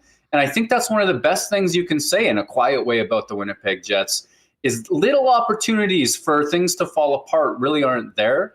And the reason I answer that is, okay, you've got, a back-to-back, it's home and home, afternoon games leading into New Year's Eve. And I don't think it's one of those situations where you look at these Winnipeg Jets to let those games go. I think that you go back to that Hartman incident, and I'm sure that even earlier this season, that's a player that's been in Winnipeg's wheelhouse a little bit. I think that there's the right level of animosity and the right level of quality between these teams that you're not going to see just one of those clumsy, emotionless New Year's Eve type games. I think that we're looking at something of a tremendous quality and intensity. And even if pucks bounce over sticks or whatever, the second half of a back-to-back, I think the energy and the intensity is going to be there. Yeah, it sounds like Wild captain Jared Spurgeon might be making his return to the lineup on the weekend as well, which will be definitely a boost for the team from south of the border. Murat, as we wrap up the year, obviously, the calendar year stretches to the beginning of January of 2023 when things sort of really went south. Hellebuyck rolled in, played 13 straight, got them to the playoffs. We remember the playoffs. But specifically for this season right now, coming into training camp to where the team is right now, if I asked you is there a player or two that are the most pleasant surprise of this campaign that have helped the Jets get to where they are, where do you start on that discussion? I think I start with Mark Scheifele. And I think, there are things about Mark Scheifele that you just expect. There is an offensive excellence to him that is there. And I know the power play is struggling, and he's a part of that. He's a quarterback of it in a lot of ways. But at 5-on-5, the plays that he creates, the shot assists, the goals, the assists, the chemistry he has with Winnipeg's top offensive players, that you've always expected. The idea that Winnipeg's full 5-on-5 team game is looking as good as it is protecting the middle of the ice as well as it does. I think Scheifele deserves credit there too. And, maybe in a year where he was having even more offensive success because the power play was clicking, he'd be getting more national acclaim, more league-wide acclaim, and you'd be hearing, some really impressive conversations about him from really big sources. I think that the fact that his offense is merely great instead of superlative, I don't know what words to use, is merely very good, is quieting some of the discussion around a player and a player's line that's had a really great impact at 5-on-5. He's knocking down pucks in the defensive zone. He's tracking back. He's playing 200-foot hockey, and he's not perfect at it, but you know what? He's very good, and I think that's a big part of Winnipeg's success. Another player I would go to in terms of a positive, I don't want to say surprise, because in September at The Athletic, I wrote, look for a point-per-game season from Gabriel Vilardi, but the manner in which he's arrived at a point-per-game season has just been so impressive. Like the instant way that he's found exactly the best way to play with Scheifele, to play with Ehlers, to read off of some of Winnipeg's top offensive players. I think this says a lot about Vilardi's hockey IQ, the way that he studies his line mates. He's not a shooter. He's not a passer. He's a do what's right in the exact moment because he reads the game so well type of player. I think that's another one. And then without the monologues, I'm going to go to Pionk and Dillon on that second pair having a lot of success as well. Yeah, a Pionk to me, and I mean, you're exactly right. I mean, what Mark Scheifele has delivered for the Winnipeg Jets in both ends, and maybe most importantly in their own end, I think is something that has been followed by other players. It has been noticed, and it's been a big, big part of what this team has done so far this season. There is, I was going to start with Neil Pionk, and I remember our conversations over the course of the summer. And listen, a lot of people were really out on Pionk. He did struggle last year. There was, to use your term, a lot of chaos in his game at times. We talked about the fact that we had seen him play at a much higher level, and he probably, because of the ice time that he's going to get with his position playing in the top four, as maybe a guy that could have the most effect on the Winnipeg Jets if he had a big turnaround. A lot of that seems to be happening right now, and many of our concerns about the Jets' blue line and the ability to play and keep up with their opposition, never mind has it been unfounded. You look at a lot of those metrics, and I mean, I believe I saw something yesterday, or it was just, breaking down analytically the top defensive pairings in the league. Well, Josh Morrissey and Brendan Dillon were at the top of that list, but Pionk and Dillon were seventh, Murat. And I think if I told any Jet fan that would be the case post-Christmas heading into the New Year's, they would have looked at me funny, but said, we will take it. 100%. Yeah, absolutely. It's a great situation. And with Morrissey and DeMello on that top pair, like I've been banging the Dylan DeMello as Josh Morrissey's ideal partner thing for so long. And thankfully, I mean, we've been seeing it for the last couple of years as well. But if you want to see some really good old man yells at cloud moments, read what I wrote about Dylan DeMello when Poolman and others were playing with Josh Morrissey. So that's why that's not a surprise for me. I think that Pionk and Dillon pairing to be seventh, and I think that was Travis Yost maybe who put together, because I feel like I saw the same thing that you did.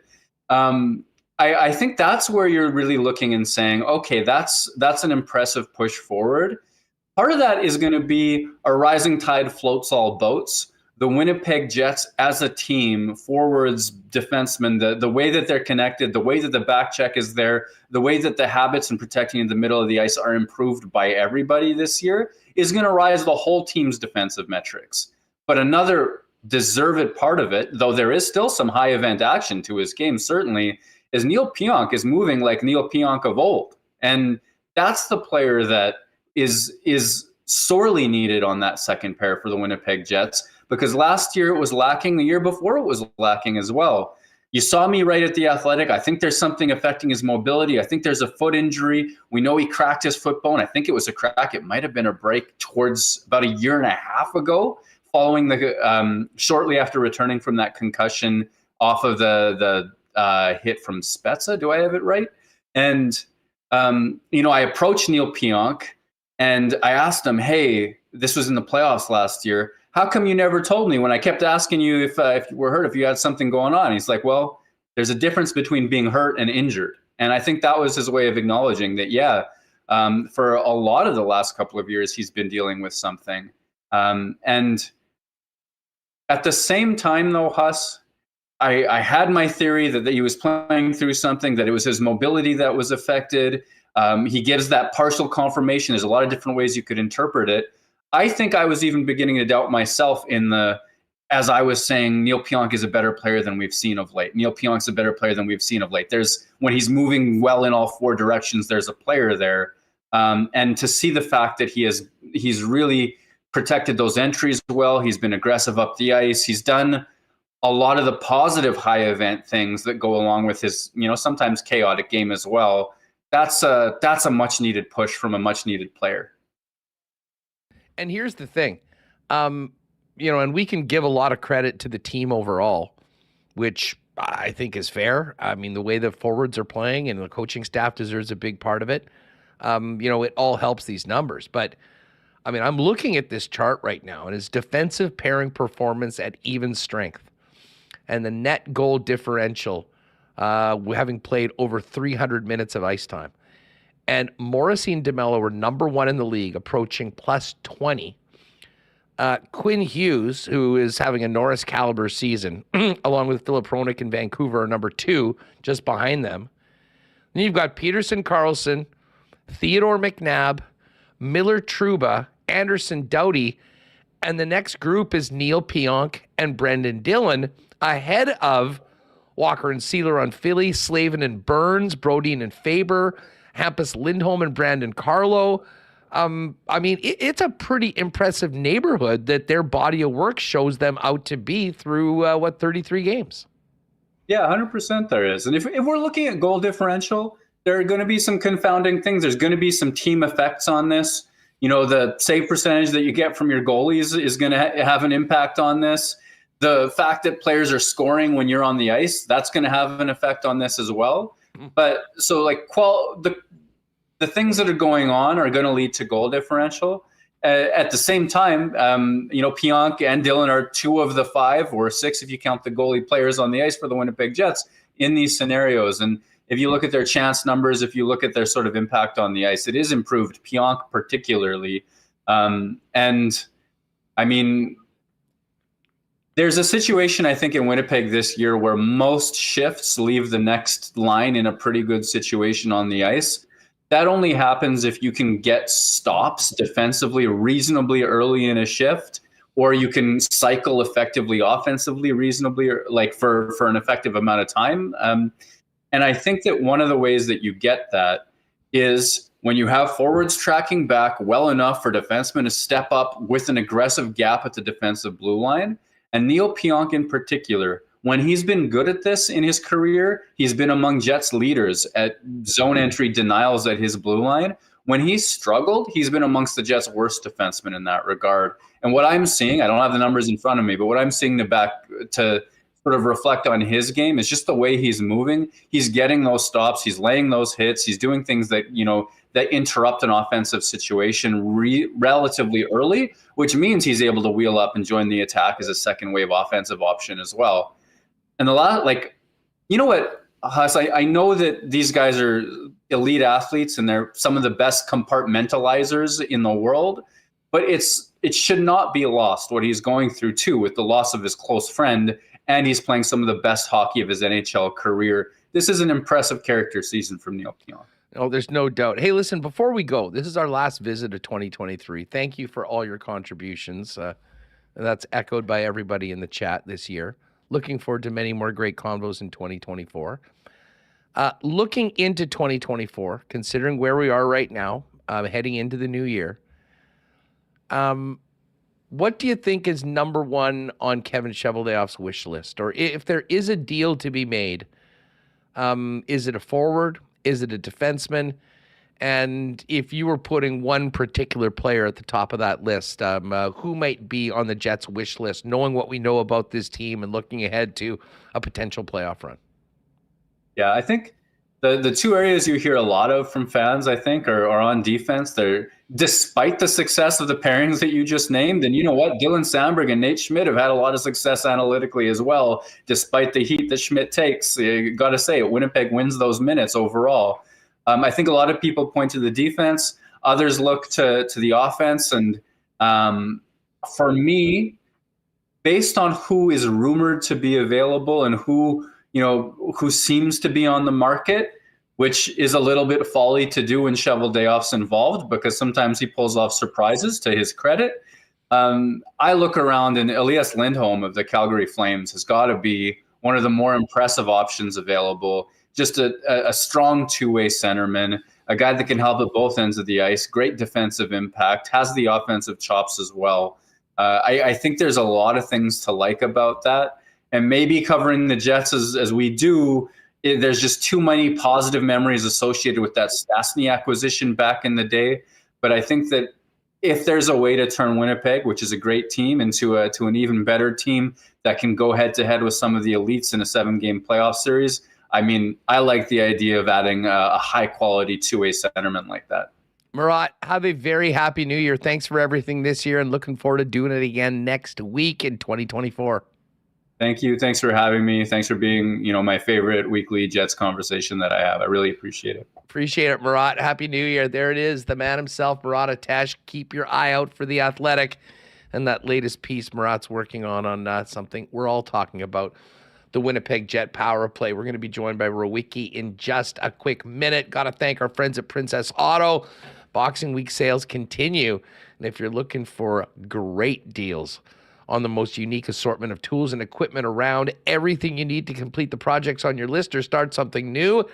Get on down to Princess Auto this week. 2 Winnipeg locations, Panet Road, Portage Avenue West.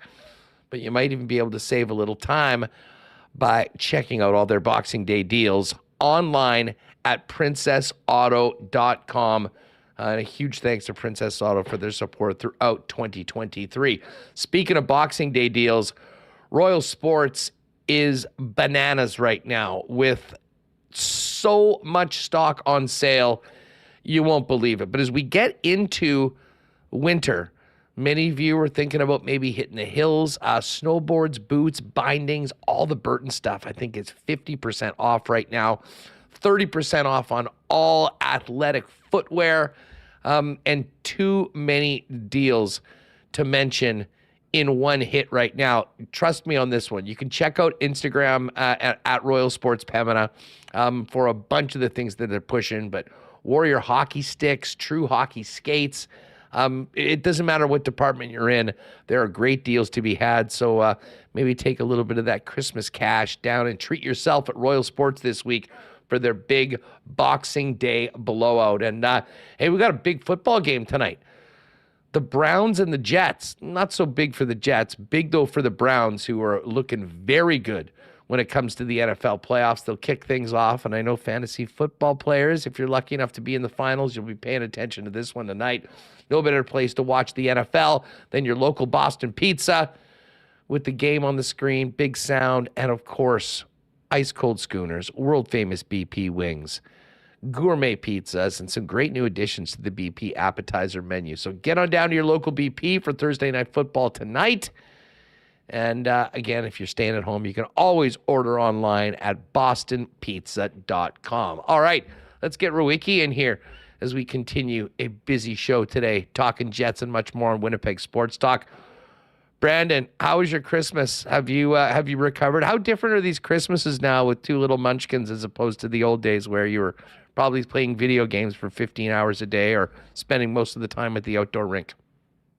Oh, it's the exact same. No, it's definitely more survival than it is a celebration of the festivities. But we made it through minimal meltdowns and things like that. So I would say it's been a pretty big win the past couple of days. Hey, we'll get to last night and the weekend coming up against the Wild, but I'm interested in your thoughts just from that game on Friday against the Bruins. That was the game that I think put everybody in this city in very good spirits heading into Christmas holidays. Yeah, I'd rather talk about that one than last night's game, so that's fine with me. And it's funny because after the game, we talked a little bit about it last week, saying how the Bruins were always kind of like the litmus test for where the Jets are and how they stack up to the best of the best. And there was kind of a thought of maybe the Jets are the new litmus test. 5-on-5 at least. Unfortunately, we can't say the same special teams wise, but 5-on-5. They're one of the best. That there's no other way to put it. And yeah, I was shocked. I didn't expect the game to go that way at all. I thought we'd get like a tight 2-1, 3-2 type of hockey game all throughout there, but it was reminiscent to how the Jets have played the Avs this year. Like they kind of outclassed the Bruins in that game specifically. So yeah, that was fun. Last night, less so. Yeah, listen, I don't have too much to pick on last night's game. I was really impressed with the way they came out. If anything, I was worried about a really sort of sluggish, slow start, as you often have coming out of the holidays on a day where the team traveled in the morning to the city where they were playing. I'm not sure they were able to maintain that throughout the full 60 minutes. But, I mean, you play that game 10 times. The Winnipeg Jets are winning 9 of them. Except there's Connor Bedard on the other team. And I tweeted this out last night, Brandon. But, I mean, honestly, I wasn't, whatever. They got 1 point instead of 2. We saw what happened on the out-of-town scoreboard. It was still it's the regulation losses that really kill you. They got it to overtime. But, man, Connor Bedard is nightmare fuel. I mean, if you grew up in the era of the Oilers' domination and having Gretzky in that division, I could not help but talk to my buddies after the game going, guys, we got 15 years of this guy to deal with. And that was a little nightmare fuel. I mean, he is such a special player. And I said earlier, I don't know, we'll get your thoughts on that first goal with the shot, the rebound, the through the legs, getting his rebound again in amongst a bunch of traffic. He does things in tiny spaces that I don't think anybody else can. And I'm not sure there's another player in the league that scores that goal last night that got them on the board. I was talking with my dad about this, and he's 18, and I don't know, what would you say? Like, one or two people on the planet that can shoot the puck better than him? If that. If that. Right? Like, what are we doing? He's 18. I said last year when he was in junior that I'm pretty sure he's got a top 5 shot in the world right now. Like, it's definitely top 3, and I'll be honest, he might get my vote. You would have a compelling argument. I mean, the only one, Austin Matthews, maybe might be the one, and that's really just older. He's bigger and older, but like he's right there already. And what's crazy, Huss, is he's doing it. I mean, the big piece they got to help him was Taylor Hall. He's doing this with literally no help whatsoever. I mean, that is out of this world for him to be able to produce at the level that he is right now with a B team, like a borderline AHL team around him. Just think what he might be able to do. I mean, you could say a couple years, but if he just, get him a winger that can get him the puck, right? Like, get him a little bit more help out there, and we might be talking about 50 goals by 20. He's crazy. And that, I mean, yeah, you're right. The first goal kind of gets overshadowed because the second one's the highlight reel and all that. But I mean, for sure, 2 of those shot attempts, I'm breaking a stick, somebody's breaking a wrist. Like, there's damage that's happening just by attempting what he does there, and he's able to beat out 3 or 4 Jets, which was the first of many frustrating points on the night. But I mean, watch the OT goal again. There's no.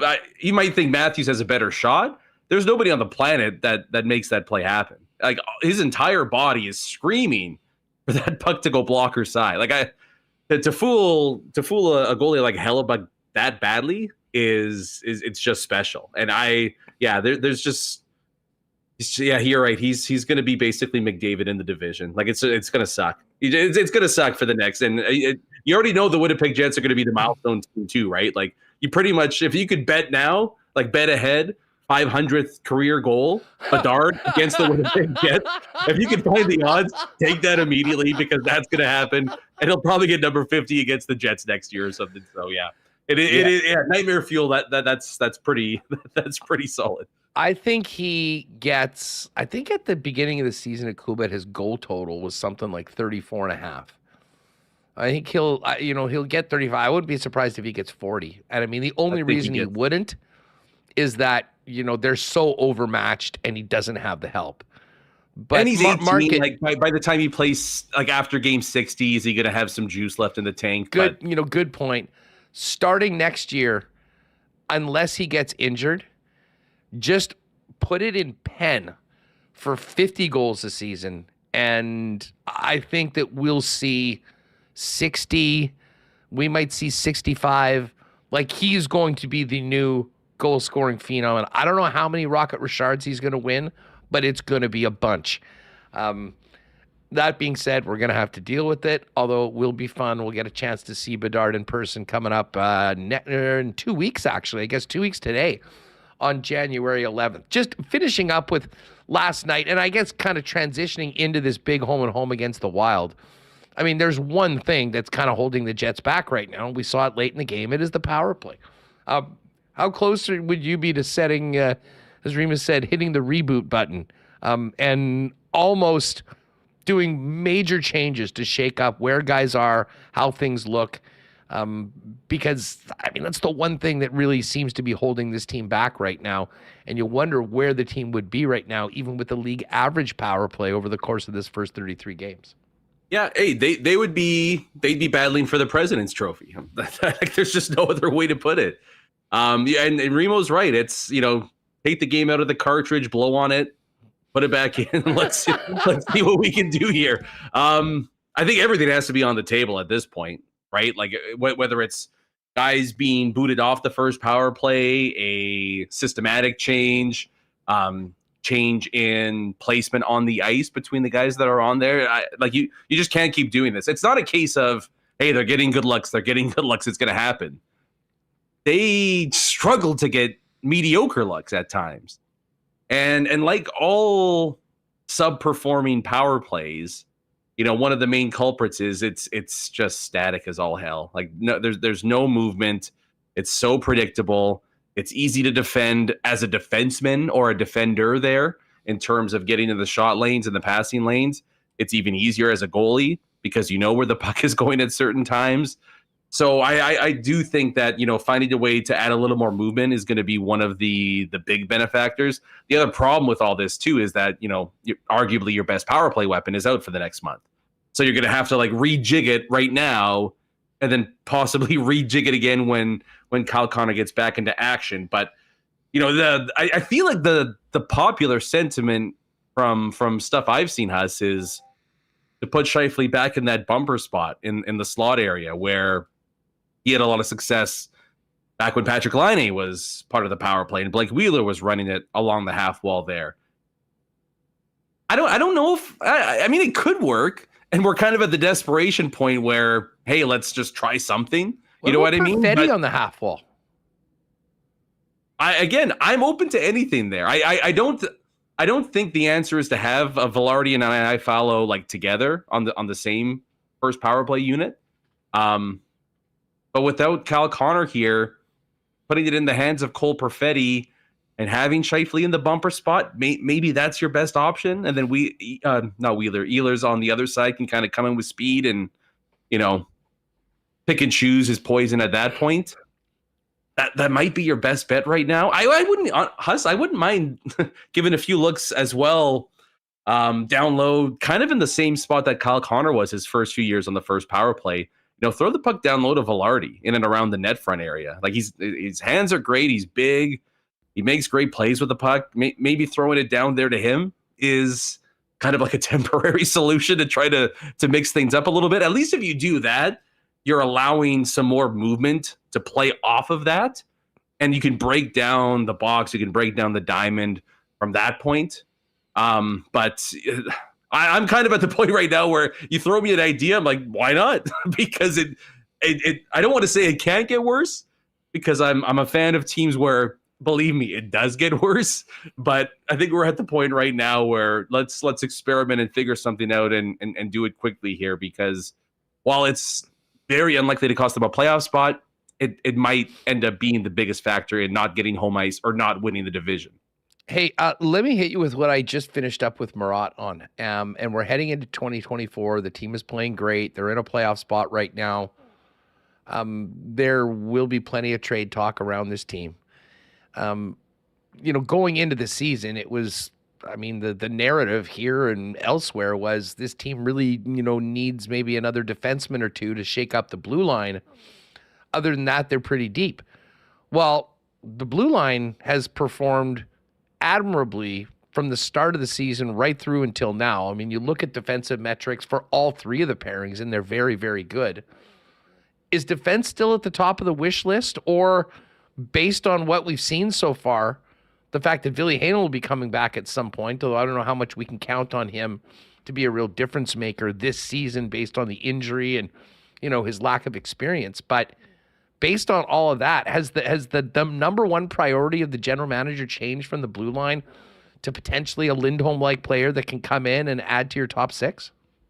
Yeah, it's so tough, isn't it? I'm always a big believer of you need two number one defensemen.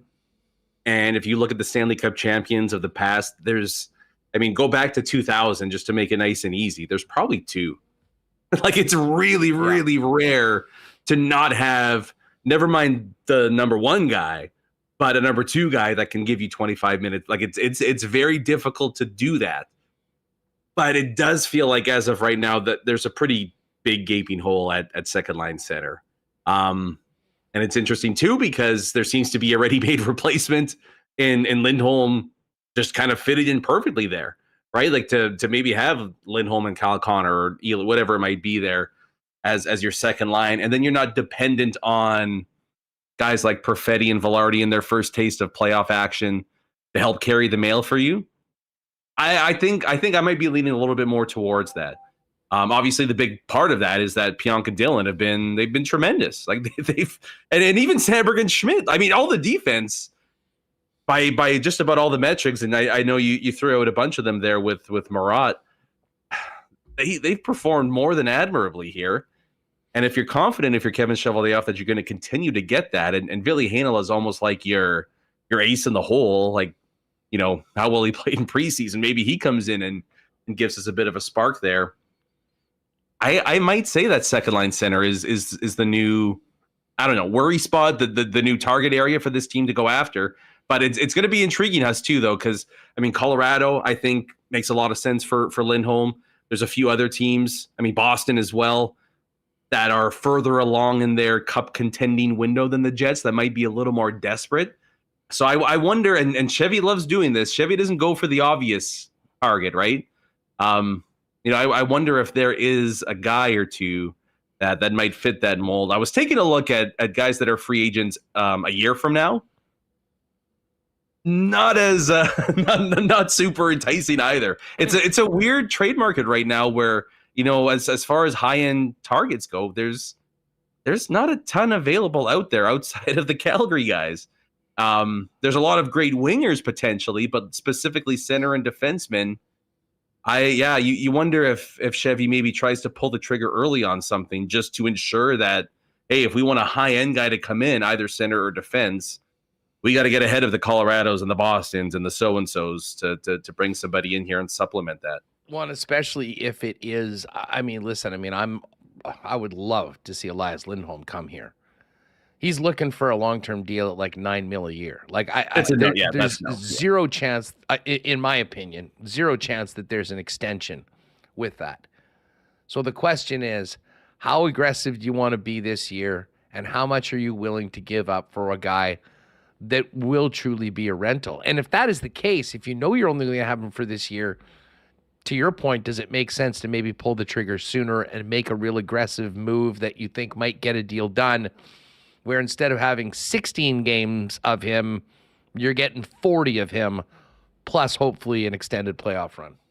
Yeah, and you know, it's just tough because I've always felt like with regards to the trade deadline, the big inefficiency is that you can get guys with term for the same price as rentals.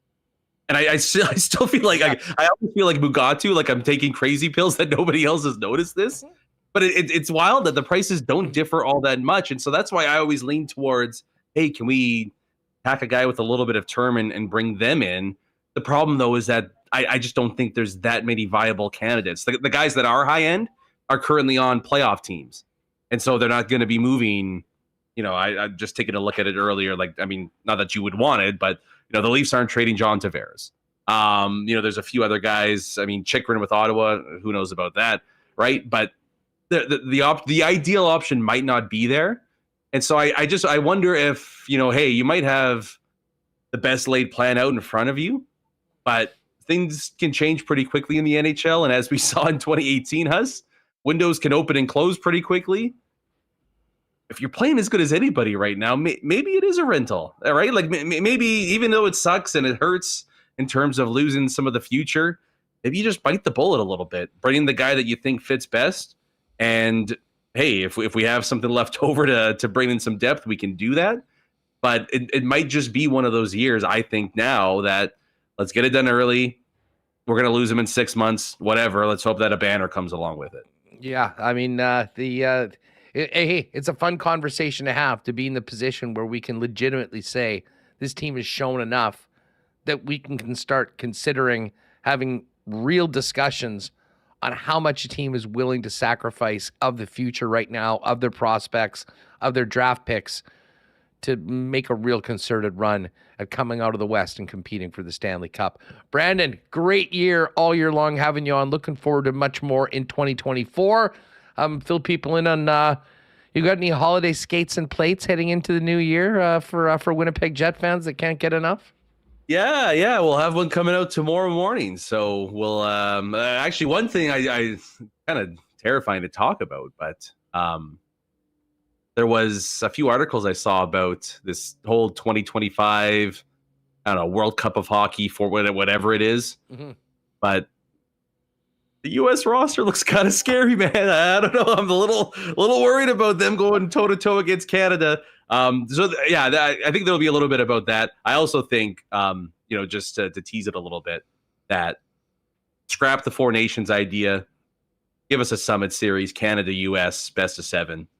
I think that would just be an absolute grand slam, double-decker home run for the NHL if they could put something like that together. So I think we'll talk a little bit about that. Look at that. That's I don't like that for Team Canada. That is scary up and down the roster. Hughes or Matthews playing in the middle of the Kachuk brothers. Jack Eichel is your third line center. I mean, their blue line. And listen, the thing, is there any way, what would it take for us to get Connor Hellebuyck on a Canadian passport? Yeah, we got to do like I'm wearing a soccer kit right now. Like we got to do does somebody have a grandma that spent some time in Quebec or something? Like we got to, maybe we can't get Helly over since he's already played, but there's a few American guys that we can come snag, right? Well, I mean, I don't know. There's Peter Nedved played for Canada after being a Czech. I mean, he's lived here. He's worked here for the last 7 years. Surely someone in immigration can fast track this thing. And let's get Connor Hellebuyck because listen, I love these conversations. And to be honest, I mean, I love having Sweden and Finland in. And I think it's going to be sort of Sweden plays Finland, Canada plays the States.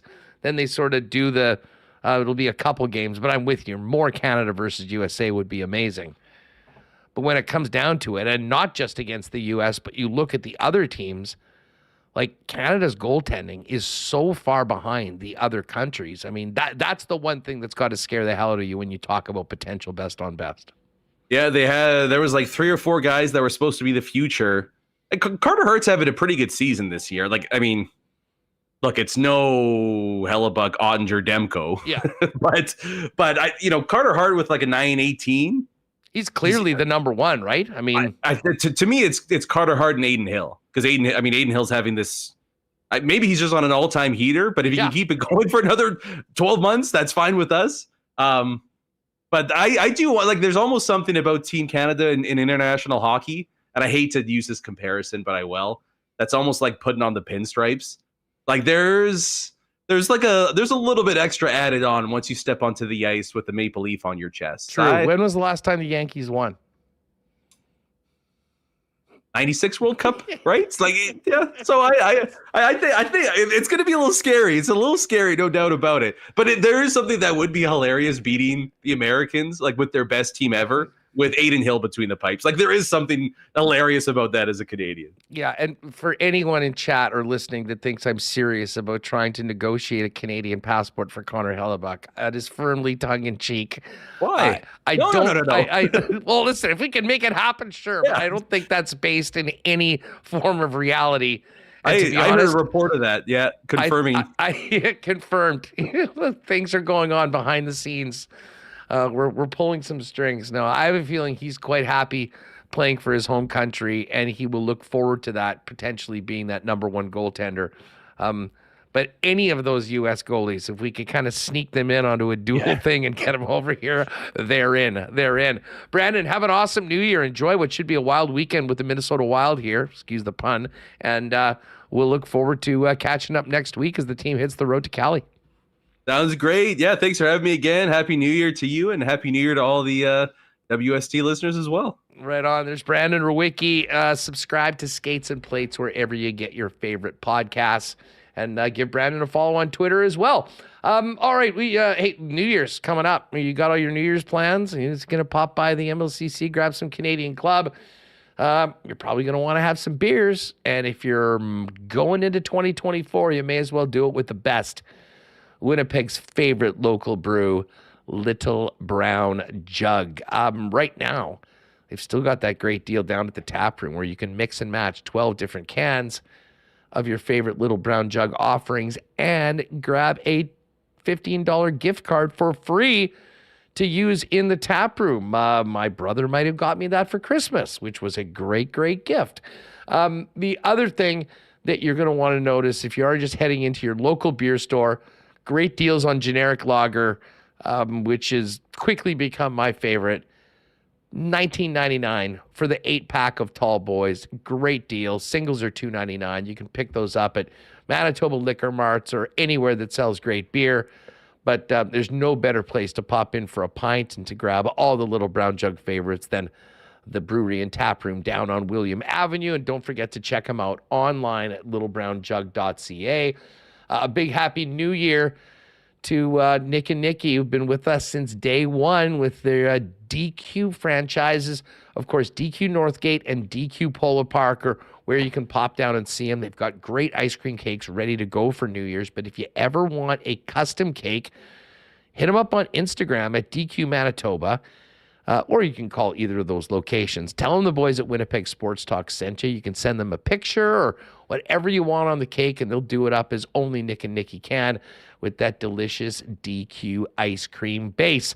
And don't forget, they've also got the new Pita Pit out in Niverville. So if you're in Niverville and you're looking for a healthy, fresh bite, hit the Pita Pit. And also great catering options. So if you have any catering needs, they'd love to take care of you. They'll deliver citywide in Winnipeg. Hit them up at Pita Pit Niverville on Twitter or Instagram for the latest. Shout out to our friends at Aitken's Lake. Can't wait to get going again with Aitken's in 2024. What you should do is check out aikenslake.com and maybe get planning on a world-class 5-star fishing experience right here in the province of Manitoba. And for you wrestling fans, stay tuned into 2024 because we are going to have more AEW tickets to give away. But tickets are on sale right now. I know there were probably plenty of those in stockings and as gifts throughout the year or the holiday season for wrestling fans. But tickets are on sale right now for AEW on April 10th. And we're going to be all over that and have more chances to win in the new year here at Winnipeg Sports Talk. All right, let's get Remis back in here. And Remo, I guess we do have to get to the lines. And tomorrow's going to be a fun show. Not only will we have the final marble race of the year, we'll tee up this home and home with the Wild with Jesse Pierce. Ken Weeb will come on. We're going to talk to Hacksaw. And by the way, folks, if you have not checked out on YouTube or listened to Lee's podcast on Slapshot that we told you about heading into Christmas, do it. It is just a great, great listen. Lee and his partner did a wonderful job, and his stories back, in that league, riding the Iron Lung, calling games and all those old rinks, seeing the Hanson brothers come on in real life for the first time, the Carlson brothers, as it were. Listen, take my word for it. Pop by there, give them a like and a sub, and we'll talk to Hacksaw about that tomorrow. Very, very well done, and that is what they call Remis evergreen content that you can listen to at any point when you've got a little bit of a break. Yeah, well done by Hacksaw, telling some stories. I think he even shared, you sent it to me, an old headshot from those days as well. I think we got to save that for tomorrow, and we'll show that on the show when he's there. That was a screen cap from the YouTube broadcast. I'll make sure to grab that. So exciting stuff. And, Huss, you guys are starting rumors here about Hellebuyck changing his passport to Canadian. People just tuned in who weren't listening earlier and might be tweeting. Yeah, it's happening. Tweeting out that it's happening. So, no, you guys are just completely joking around there. But, yeah, Thursday night, not as busy of night around the NHL as last night, where almost everyone was playing. It was kind of funny. I enjoyed, I guess, the Sens were playing the Leafs, Huss, and I noticed a lot of Sens fans upset with the coverage on the national broadcaster, saying they were only focused. Welcome to the club, Sens fans. We feel you. We feel you. So I felt their pain. Only focused on what Toronto did to lose the game, not what the other team did to win. And we do have to give a shout out to Chris Letang, has 5 assists in 1 period. Total beatdown there by Pittsburgh, who's had a confusing season. And one of the few teams that are the top of the West that won yesterday were the Kings, and they're back in action tonight in Vegas. That should be the game of the night. And Oilers were not playing yesterday. They're in San Jose to take on the Sharks. And if you remember, I remember last time they were in San Jose won, and it was The Oilers nation burned down after that, so we'll see if they get revenge tonight. 1,500 people losing it in the EST postgame show. Well, here, let's quickly get to the Coolbet lines. And as Bruce mentioned, we do have Canada-Sweden, which we'll be keeping an eye on while we're doing WST. So you can throw that on the tube. You can throw us on YouTube and hang out with us tomorrow afternoon for one final show in 2023. Tonight, Montreal is at Carolina. Hurricanes a big -279 favorite. That game goes just after 6 p.m. And then there's some late games. Philly at Vancouver. The Canucks, what a 2023 they have had to start off this season. -154 favorites. The Flyers, who have been no joke, far better than most people expected. Underdogs at +131. That game you just mentioned, certainly the game of the night. Two of the top teams in the West. LA Kings, Vegas Golden Knights. The game is at T-Mobile Arena in Vegas. The Knights are actually a slight home underdog. LA -111 on the road, where they've been dominant this year. Not so much at home. And the Knights -105. And as you mentioned, it's Oilers Sharks. And the Oilers are a massive -422 favorite. The Sharks +330 at home. And the puck line is -2.5 and Crazy. still -105. So those are your four games in the NHL tonight. As far as the NFL goes, the Jets are in Cleveland to take on the Browns. And is there a better story right now in the NFL, Remo, than the resurgence, the revival of Joe Flacco? The elite QB coming off the best 3-game run in the regular season in his career. Browns 7-point favorites against the Jets right now, and the total is a minuscule 34. And I think that the team total on the Jets is probably something around 10 or so. Oh, it's 12.5. That's the team total for the everyone expects the Browns defense to dominate and Joe Flacco to keep it rolling. Yeah, two really good defenses there in the Jets in Cleveland. Joe Flacco's been cooking. The Jets, pretty inconsistent on offense. So what are they going to throw it to Breece Hall, the running back, 12 times? Again, I'm fine with that. That would help me out big time. Yeah, you got a big matchup in the final of the Media League there. But I guess I'll tune in. I want to see if Flacco can keep this up. I agree. It's a top story. And what is he? I think he's second for odds for comeback player of the year. Amazing you could do that in 4 games, but the guy was on the couch and the Browns were shuffling through multiple QBs. They use more QBs in a 5-week span than the Chargers had used in the last 15 years.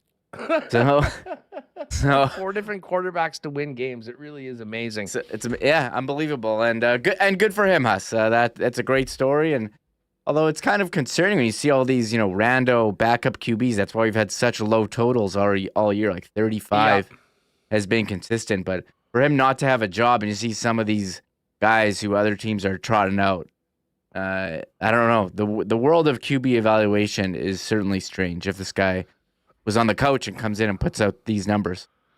Flacco versus Simeon tonight. On Thursday Night Football. Yes, Trevor Siemian getting the start for the New York Jets. Well, did you see? I mean, and that's not even the worst QB. The Vikings are now starting rookie Jaren Hall, and he did not have a good first appearance this year. You know what? I'm there. You know what? There's a couple NFL things we should get to. Yeah. How about Russ? Exactly. We got to talk about Russ. So Jets, Browns, that's up there right now. And then tomorrow, World Juniors, Canada playing Sweden. Looks like Canada's going to drop as a -174 favorite. Sweden +141. But Sweden just finished beating the Germans. So that's a big win for USA today. They are a massive favorite over the Czechs at -794 tomorrow. Finland -1111 against Latvia. And the early game starting at 5 a.m, Slovakia and Norway. The Slovaks -714 favorites. Other games tomorrow, just waiting for odds. Norway, Switzerland, and Latvia and Germany. But Canada, Sweden is going to get going at 12:30. So you can fire that up. We'll kind of keep an eye on the game throughout tomorrow's show. when we talk Jets Wild with Jesse Pierce, Ken Wiebe, and have one final visit for the year with Hacksaw. And of course, we'll get into the NFL news and notes tomorrow in the notebook with Hacksaw. But I did want to touch on this situation with Russell Wilson, Reem. So Wilson's been told that he's being benched for the final 2 games of the season. They are still mathematically alive for a playoff spot. They're going to be starting Jarrett Stidham. But what's interesting about this is it basically seems to stem from Russell Wilson not wanting to remove an injury clause in his contract, which guaranteed him X amount of dollars if he was hurt. Because apparently they had made the decision, Sean Payton had made the decision a while ago, despite the fact that Russ has played quite well this year, to move on from Russell Wilson. And, 2 years of Russ at well in excess of $60-70 million. Actually, I think it's going to work out to about $62 million per season.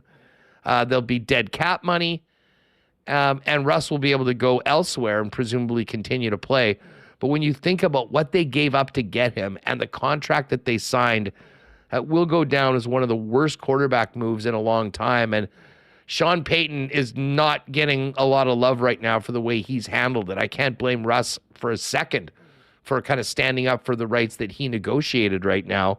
But it's quite clear that they're already moving on to next season, even though they haven't been bounced technically from the playoffs. Yeah, crazy that they would just walk away when they have a shot here at the playoffs. They've played well since giving up, 70 to the Dolphins earlier in the season. I forget. It was some ridiculous number. But yeah, if he got hurt in the last 2 games, they would owe him $37 million for 2025. He's already got $39 million in guarantees for next year, and they're looking to save money. They don't want to pay him, and I guess they're not happy.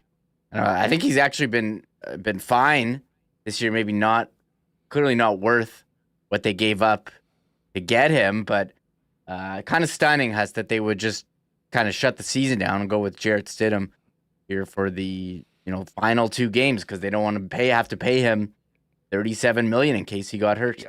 There'll be some interesting interviews coming out of the Mile High City. I can tell you that much with both Russ and with and with the Broncos. Earl James, one more let's ride for Russ. Broncos. Minnow, hey WST, what NFL team's your favorite? Minnow, I'm a Chiefs guy. And we are struggling right now. I know Winnipeg Walter's in here. He's all fired up for the big matchup on the weekend. Chiefs got to get back to it, get a win, start feeling good about themselves, win the division again, and then get ready for the postseason. And despite that loss to the Steelers, the Bengals are not dead. So that's going to be a big New Year's Eve game coming up. But this evening, it gets going with the Browns and the Jets. And then, and I'm still, just quickly on this line, the game of the week is a noon game. It's the Dolphins and the Ravens in a game that could absolutely determine the first seed in the AFC. I should mention Lions Cowboys on Saturday. That's going to be a great game as well. But the Ravens 3-point favorites against Miami. Miami plus 148 on the money line. And I mentioned this yesterday. This is going to be a huge test for Baltimore to get it back and be ready to go on a very short week, coming back from the West Coast late Monday night and being ready for a Miami team with an extra day of rest coming off that big home win against the Dallas Cowboys. This one should have been flexed, but I guess they thought that Minnesota, Green Bay would have playoff implications, and I guess it technically does, but having 7 and 8 teams go head-to-head, not quite what I think the NFL was thinking when they made the decision to stay with this one and have the Ravens and Dolphins playing with such high stakes when it comes to the bye in the first round. It has the NFL knew that the Jets were playing the Wild in the afternoon in Minnesota and didn't want to interfere that for all the Minnesota hockey fans in the state of hockey. I'm sure that factored into it. And yeah, Jordan Love versus Jaron Hall Sunday night. It's going to be weird. I don't know if I've ever really experienced a full day of NFL on New Year. Have I? I'm sure it would have happened. I don't remember it, but I'm going to be enjoying the day and counting down to midnight, watching a little Vikings Packers and full day of football. So There's a lot of and a Jets game too. Sorry, and the Jets as well. Well, yeah. Listen, I mean, you're going to start off. You're going to need to get to a good bar, multiple TVs. Ravens, Dolphins at noon. Jets, Wild at 1. Pretty sure the Chiefs are playing in the late window against the Bengals. Yeah, that's a 3:25 game. And then listen, there's plenty of Packer fans and Viking fans that are talking to their significant others that are trying to negotiate when it comes to plans for New Year's Eve right now. Although with where those teams are, I think you could probably maybe miss that one and not be too worried that you're missing the start of a Super Bowl run. Broncos, for that matter, even with Jarrett Stidham, 3.5-point favorites over Easton Stick and the LA Chargers. And don't forget, if you haven't played at Coolbet before, you can bet in the Spengler, the World Juniors, NHL, NFL, and so much more. Use the promo code WST for a 100% bonus up to $200 on your first deposit. Remo, we're just about at the finish line of 2023. One more show tomorrow. Yeah, wow, what a year it's been. Ready to close the book on it, start a new year. So this has been fun, little slow here between Christmas and New Year's, but the Jets had an entertaining game yesterday. Didn't end the way that you wanted, but I don't think you can be upset. I think they hit 5-6 posts, so maybe they'll have some more post luck on their side. Looking forward to talking to Jesse tomorrow's show. Get a little tee up on what's been happening with Minnesota. I'm hearing a lot of talk about this Brock Faber, rookie defenseman, has on the top pair, playing close to 30 minutes a night. So I'm sure she'll have some great insight on how they've done since the coaching change. We'll talk to her as well there tomorrow. I see Winnipeg Walters in.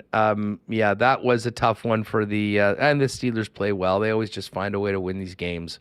But yeah, we'll look forward to that one on Sunday. And I see Minnow, Eagles guy. Well, you got to be feeling a little bit better after winning last week. And of course, Dallas losing. So the Eagles, if they can take care of business, will win the division. And it'll be Dallas that has to go to presumably Tampa in week 1 of the playoffs. That's going to do it for us. We're going to get these pods up and look forward to tomorrow's show. One more marble race for 2023. One more trip to the buffet with Ken Weeb. One more visit with Hacksaw and Jesse Pierce coming on. And we'll talk Jets Wild before the big home and home series Saturday and Sunday afternoon, 1 p.m. start times. Don't forget there are still some tickets available for the game in Winnipeg. Jump on them and kick off your New Year's weekend with a renewing of the rivalry between Minnesota and the Winnipeg Jets. That's going to do it for us. Thanks one more time in 2023 to Murat, Scott Billeck, Brandon Rewucki. We'll have a big show tomorrow, getting ready for the games on the weekend. Join us then. And one more marble race as well. We'll see you tomorrow at 1 p.m. live on YouTube, right here on WST. Oh, my God! Oh! Shut it down! Let's go home! Thanks for tuning in to Winnipeg Sports Talk Daily. Make sure to subscribe on YouTube and your favorite podcast feed at winnipegsportstalk.com.